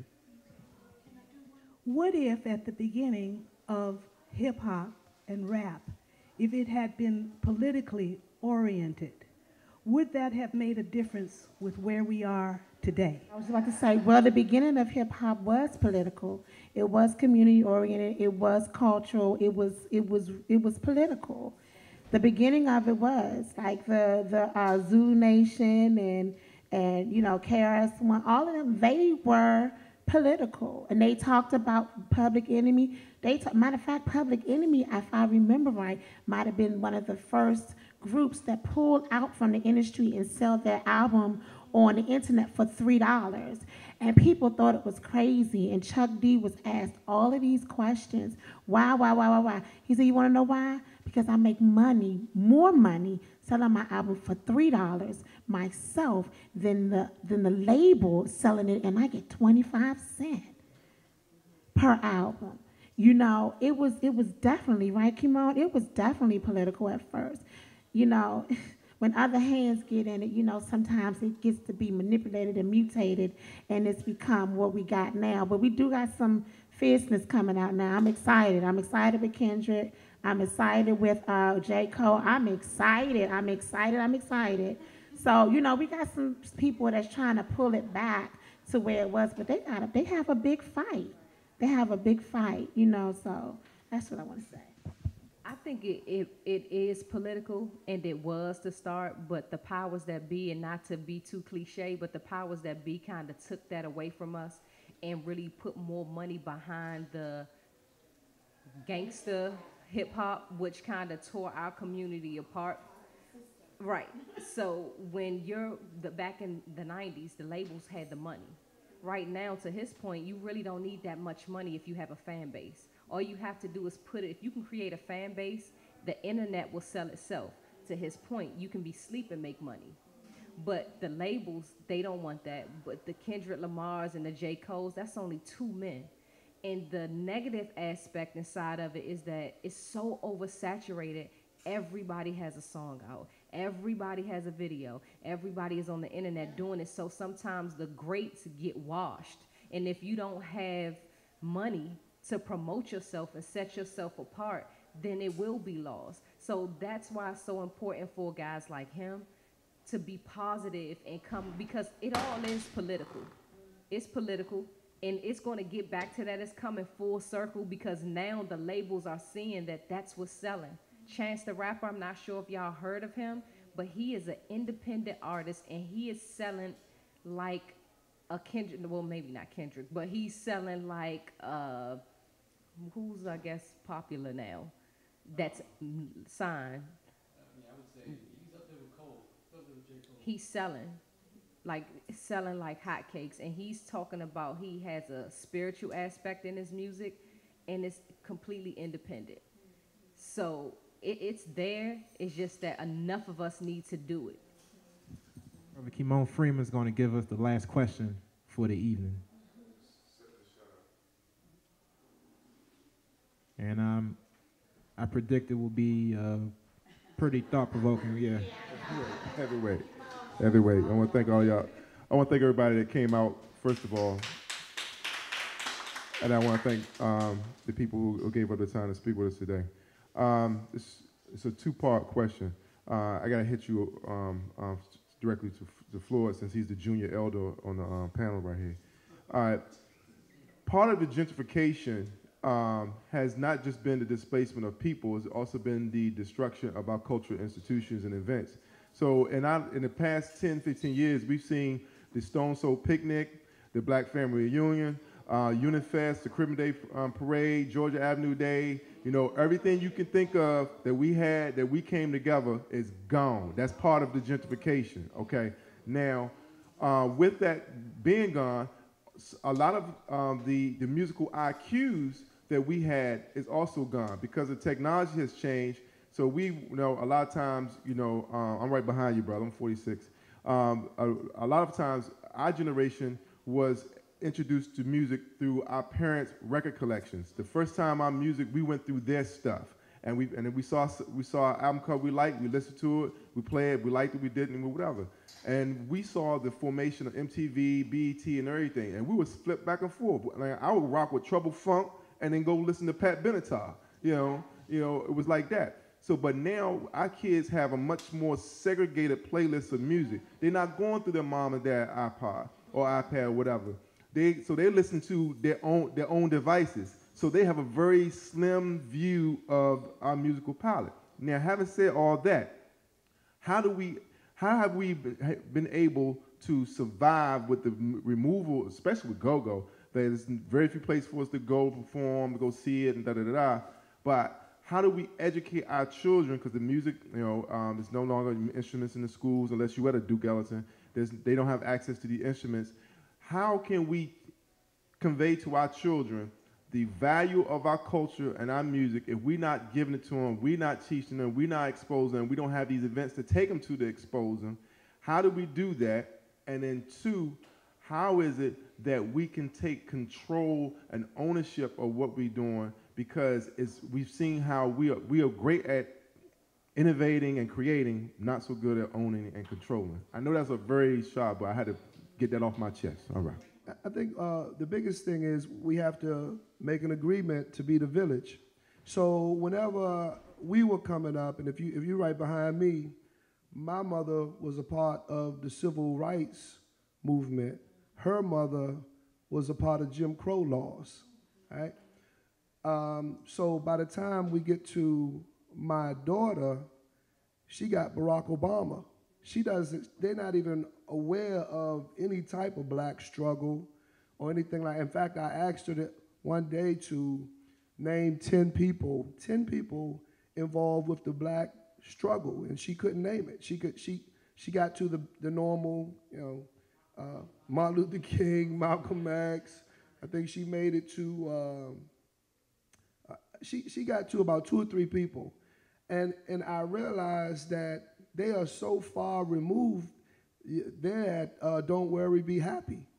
And so, but what happens in art and rap and R&B and whatever it is, if it ain't no hustle, if it's real for you, you're a reflection of your time. And so really, their problem is our fault. And I don't mean you, because he's a young guy, but our fault, because we forgot to be the village. We forgot, because now we way beyond mom and dad being in the house. That doesn't happen anymore.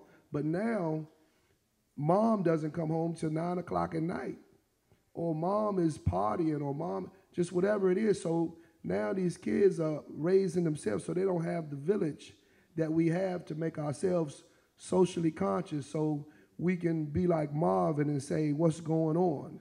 You know what I mean? Or Stevie Wonder with Village Ghetto Land. And so we just really have to commit to be the village and sit our kids down and say, hey, they left from Goree Island with 300 people in the Middle Passage, but by the time they got to the Carolinas in Charleston or Prince George's County, only 175 were still alive. And then they went through the antebellum period, right? And went through 400 years of slavery till we began the migration. And even after slavery, we just have to teach them and keep them understanding what the whole thing is about. So many kids today are just, they raising themselves, and then they become artists. And, and I'm not mad at NWA that came along and said, F the police, or whatever they said, because they were really just talking about what they know, their surroundings. That's what's real to them. And all of art is really, and I don't care if we're talking about Langston Hughes or Picasso or Mozart or Eazy-E, or they really just reflecting what's around them. So if we don't agree to be the village, then we can't be mad when they pointing pistols at us. From a younger generation's perspective, I watched the decline in a lot of this happening. I remember in the 90s where every summer it was a family reunion. And even in my family, the families knew each other on both sides, which on my mom's side and my dad's side, all the cousins knew the cousins from that side. So sometimes it'd be a family reunion, and there would be both sides of my family, coming through. And I watched the decline of that as soon as like the 2000s hit and the music really started declining. I noticed the decline in the black family. And I've always took note of that, and I've always tried to speak on it, but it's kind of like you can't really do much about it because most of the values have changed since those times. Now it's kind of like everybody's on your own, do what you got to do. There's no unit. There's no people don't work together as far as families anymore. So it's kind of strange from my perspective. But one thing that my parents did do coming up was they always taught me about what happened back in the day. They always kept me informed about what happened. Even my dad tells me about when when he would, get off of work or something like that, and he would have to go to a restaurant, and he was told to go to the back of the restaurant. You know what I'm saying? He couldn't eat in the front of the restaurant. So when my dad was, he tells me these stories about back in the 60s, it's kind of like, it's kind of like a strange, warped view. And so, I always try to learn my own history. I always try to learn my own things, but I'm not really seeing that from the generation above. From my perspective, it's kind of like if we're not doing the research on our own, they're not teaching this in schools unless you take a African American history course in college. So you're pretty much lost unless you sit there and take the initiative and do it yourself. So from my perspective, I'm 26 years old. So that's pretty much where it is with that. Yeah. You know, I'm sitting here listening to everybody, and everything everybody's saying is very profound. What pops in my mind is the African proverb, each one teach one. That's an African proverb. They stole it from us, but that's ours, right? I'm a vessel. I'm a person who was set here, and I have a purpose and a goal. What I do is not just a musician, as a vocalist, as a songwriter, but I also, like I said, I work with and I mentor youth. Since I probably was a youth myself. And I was very fortunate as a child growing up. I grew up in the African consciousness community, in the Black Power community, well, the relics of it, you know, with the people who were still, I grew up in that. So I was exposed to Pan-Africanism, which means I was exposed to all cultures of the world that were connected to Africa. So I was fortunate to listen to reggae, soca, calypso, Afrobeat. I was fortunate to listen to Fela. I was fortunate to listen to salsa, because that's ours too. I was fortunate to listen to, you know, merengue. I was fortunate to hear all of that stuff. I was fortunate to listen to John Coltrane and I mean, I love Supreme. That was just like, if you know Reverend Ashaka Musa, that was his theme song every time he spoke. You know who that was, Kimon? Reverend Ashaka Musa? You know who that was? That I Love Supreme was his, and I didn't know that was John Coltrane's song. I didn't know that. And then when I finally heard it, because my dad was a PFW listener, I was like, oh, that's Baba Shaka Musa's song. He was like, yeah, you know. I was very fortunate to be exposed to everything that was Black. That's the way I grew up. I still say I'm from Chocolate City. That's where I'm from. I don't know what's going on out here right now. I'm from Chocolate City. You know what I mean? That's what I was exposed to. So every time I interact with a child, I try to get them out of their box. I said, I work in the Latino community. I teach right here up the street at Columbia Heights. Come visit. I want you to come talk to my babies. Columbia Heights Education Campus. Y'all come talk to them. This majority, if you know, it's majority. It used to be Bell Multicultural. You know about that name. And Lincoln. Now it's like 90% Latino. All they listen to, for the most part, is white pop or music that's, you know, from their country, merengue, bachata. I've learned every type of Hispanic. I learned the dances too. But what I also do was I'll ask them, you know, Aretha Franklin, who? Oh, honey, come on here. And I play, okay, this is Aretha Franklin. Oh, this is so-so. So it becomes an exchange. I'm learning their music. They're learning my music. Now they go home. I played, you don't know about reggae. I played Jock Cure for now they listening to reggae. And now they listening to this. Now they listening to go-go. Now they listening. It is not just about me showing them my music, but just opening the minds. And that's what I try to do. I try to open the minds. Don't just get stuck in one genre. Don't just get stuck in your culture, because the world is so big. It's so big. And music is the connection, is the one universal language. Everybody knows 4/4 time signature, whether you in Switzerland or whether you in Jamaica or you here in Washington, D.C. It's the one universal language, and that's what I try to teach my students and even my own kids. Like my kids will... I come in the house, they listening to, you know, anybody. They'll be listening to my hair. They'll be listening to anybody, because that's what, I mean, exposure, your education, music comes with so much, you know, understanding cultures, understanding languages, understanding times, understanding conditions. Music tells the story. So I use that as my tool to teach and to, you know, and to share and expose and get people out their boxes.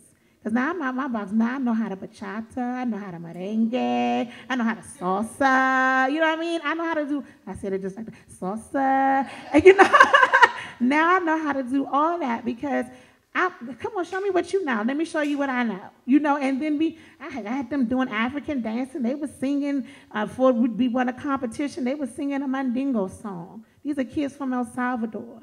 this is what we do. This is how we supposed to do it. You know, and I'm really passionate about that. I talk too much. I'm sorry. Here we go. I'm extremely passionate about the young people and music and making sure that they know about how we grew up. And I'm not that old. I'm in my 30s, right? So I'm behind you. I think the attack on the black family has caused so much division and hardships that we forgot to be intentional, to teach them about where we came from. But that attack has caused, like you said, mothers don't come home until 9, 10 o'clock. That was me. That's the house I was raised in, where my mother had to work in order to take care of us so that we will have food, we will have clothes to go to school. And with that, you get lost because when mom come home, she's so tired, there's no teaching, there's no cooking, there's enough sleep so I can get up and do it all over again the next day. And then what that does is we forget, and the radio raises the children, the TV raises the children, because that's how I was raised. I was raised off, remember the box? I don't know if you know about the box, but the box, right? The music box, where you have to pay to play music, right? It was that. And I feel like it's so unfortunate that we have got so lost. Like you said, you ask me or my son, who's some black people in the Black Panther, right? We can't name one Tupac mother, right? No, but for real, that's all we know. And it gets so lost and so watered down that we forget. And I don't have a problem with gangster rap. I have a problem with what society did to it. They use that against us and to label all black people that that's how we are.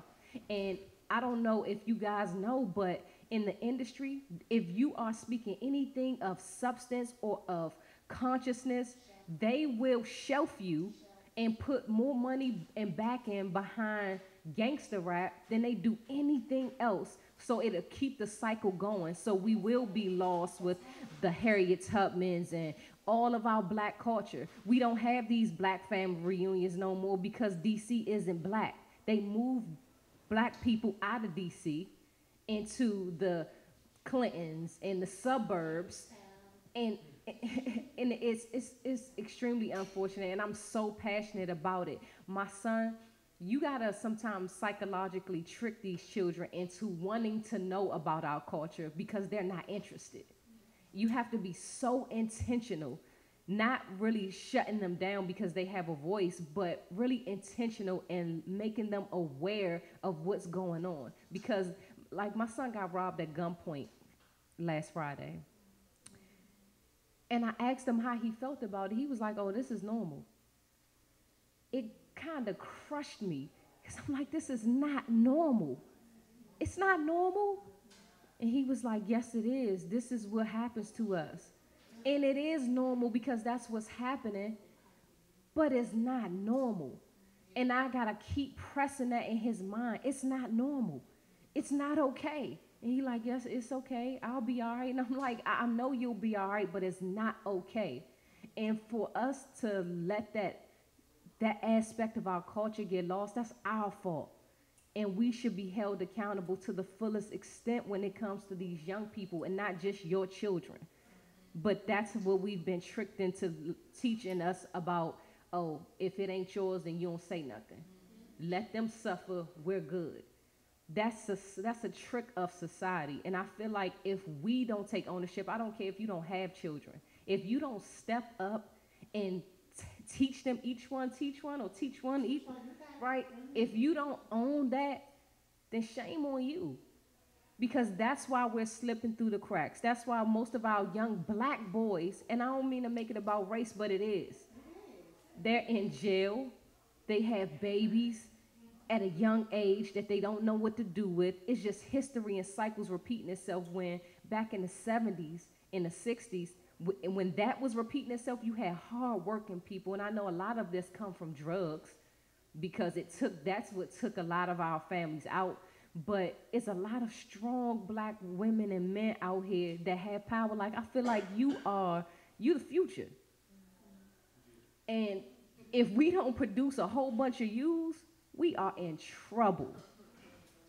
So I just feel like we all have a responsibility. It don't always have to be gangster rap, Christian rap. It can be whatever it is, but as long as it's helping somebody at the end of the day, that's what's going to put us back on the forefront.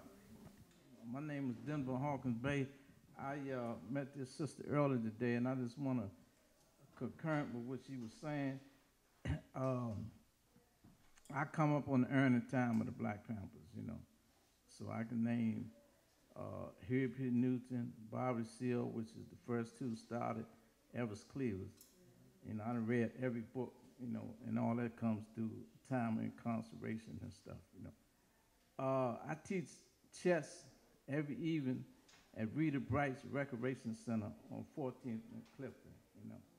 And I just today and all last week asking people to donate food. We're going to have a annual cookout tomorrow, start at 4 o'clock.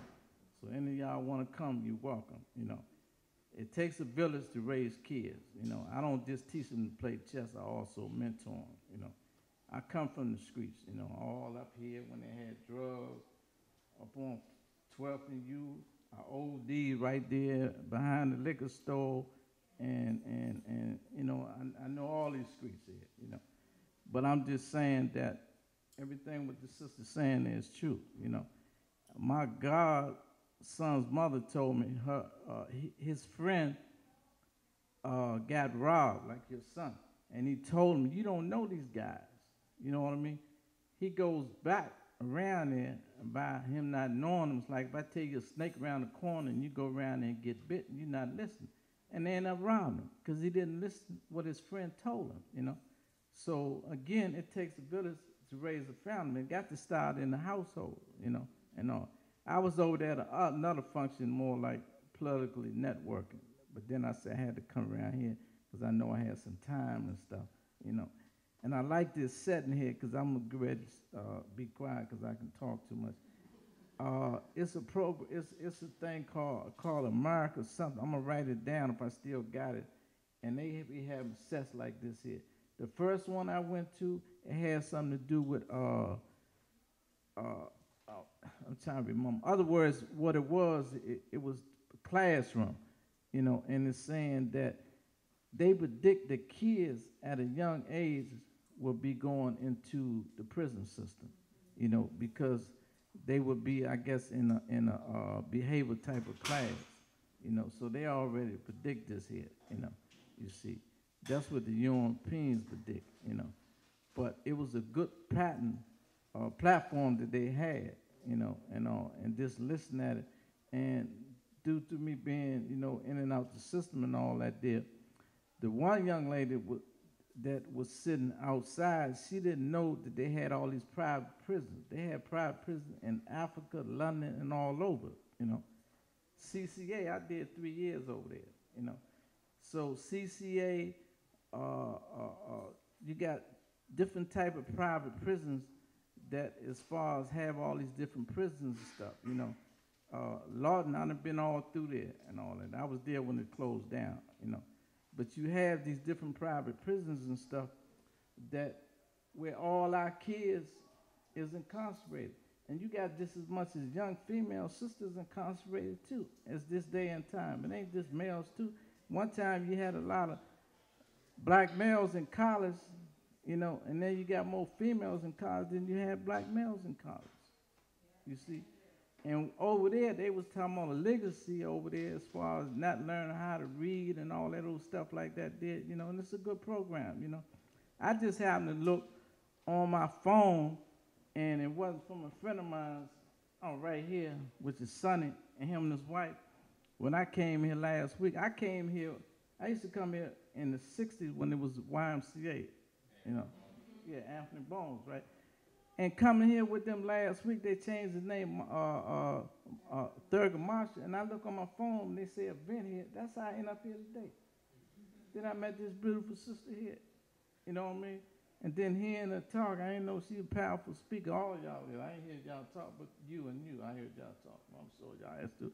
But I'm going to go. I don't mean to be kidnapping, you know. and stuff. But y'all keep this going because we need more of this here. You know what I mean? That's why I volunteer to teach kids. And I done fell in love with them.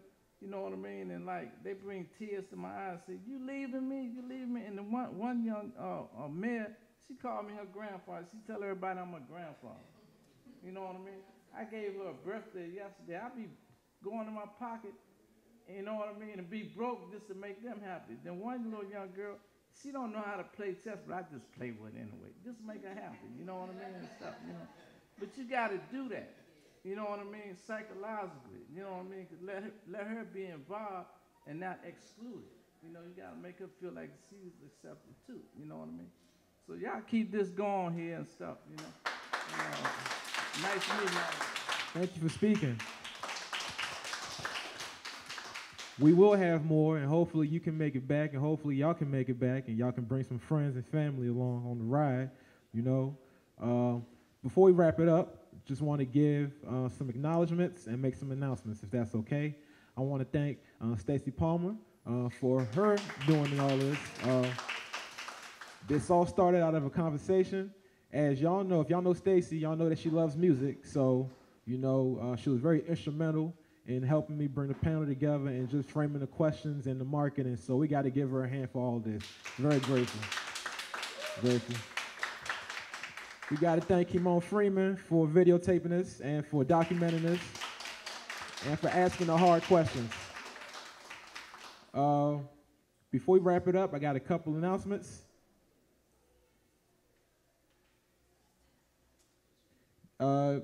More about the Thurgood Marshall Center. You can follow the Thurgood Marshall Center online on YouTube. Just type in Thurgood Marshall Center Trust. Facebook, Thurgood Marshall Center for Service and Heritage. And on Twitter, Thurgood Marshall Center, that is at TMCSH. Again, TMCSH. And as you know, the Thurgood Marshall Center is housed here in the YMCA, or formerly known as the YMCA. A lot of great programming going on here. A staple of the community. We really need y'all to come back here and frequent it and tell your friends about it to keep our institutions going. You already know what's going on in DC. We gotta, you know, each one teach one, support one another. We gotta treat each other like family, okay? All right, announcement time. I want to acknowledge Miss Taisha Jones in the back. This summer, she's hosting a 6-week. I could two-step while I'm talking. I ain't gonna do it. Miss Taisha Jones, she's in the back, starting July 30th. She has a 6-week program for young girls between the ages of 10 to 13. That's part of a program called Black Girls Centered. It's going to be based here in the Thurgood Marshall Center. All right, 10 to 13, if you know any young ladies who are in need of that, young black girls, you already know what summertime does to our youth. All that idle time is the devil's playground. All right, so we gotta get our youth involved.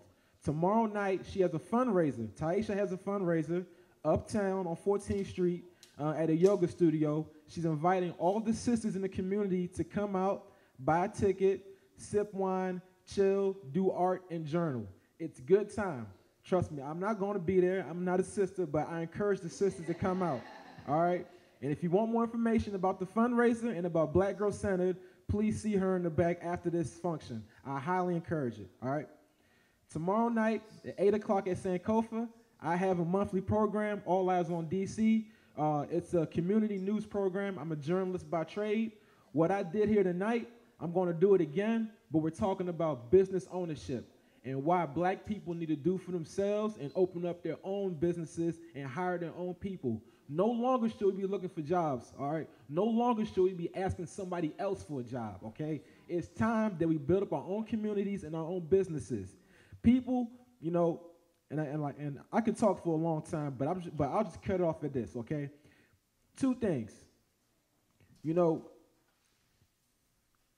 the black dollar, something came out. They don't know if it's true anymore, but they said the black dollar circles around the community for 6 hours compared to 19 hours for the Jewish people or whatever. 6 hours in 6 hours compared to 19 days, rather. 6 hours, which means that after we get our paychecks, we go somewhere else and give somebody else our money. And that money doesn't even come back to us. They build up their own communities with that, right? And the reason why you see so many places dilapidated is because, you know, we're not there to open up our businesses. You know, where are our cooks? Where are our dry cleaners? Where are our mechanics? Where are these people who look like us, who can provide services and who can help us out? You know, we've been discriminated against. Anywhere I go, where a person who doesn't look like me discriminates against me, I don't go there anymore because, first of all, I shouldn't even be giving you my money, you know? And if you discriminate against me, I'm not going to talk to you anymore. That's why I like supporting brothers and sisters. Second thing, people like talking about politics, you know? Politics doesn't just stop at voting, you know? It's all about the dollars too. A lot of these candidates, they're getting funded by like other corporations and stuff like that. When you're talking about business, that's the way to control, you know, the powers that be. Money talks, all right? Money talks and it walks. It does all of the above, which is why we got to support one another, you know, come out to Team Familiar shows when you get a chance, you know, Afi Soul shows, Asia Star shows, you know, support young Brian here, you know, in his efforts financially. You know, a lot of talking isn't going to do anything. And I say that to just ask y'all to support, you know, what's happening tomorrow. So all eyes on DC, Black Girl Centered, Thurgood Marshall Center. And tonight we celebrated the power of music, y'all. Much love, and I hope to see y'all again. Peace and blessings.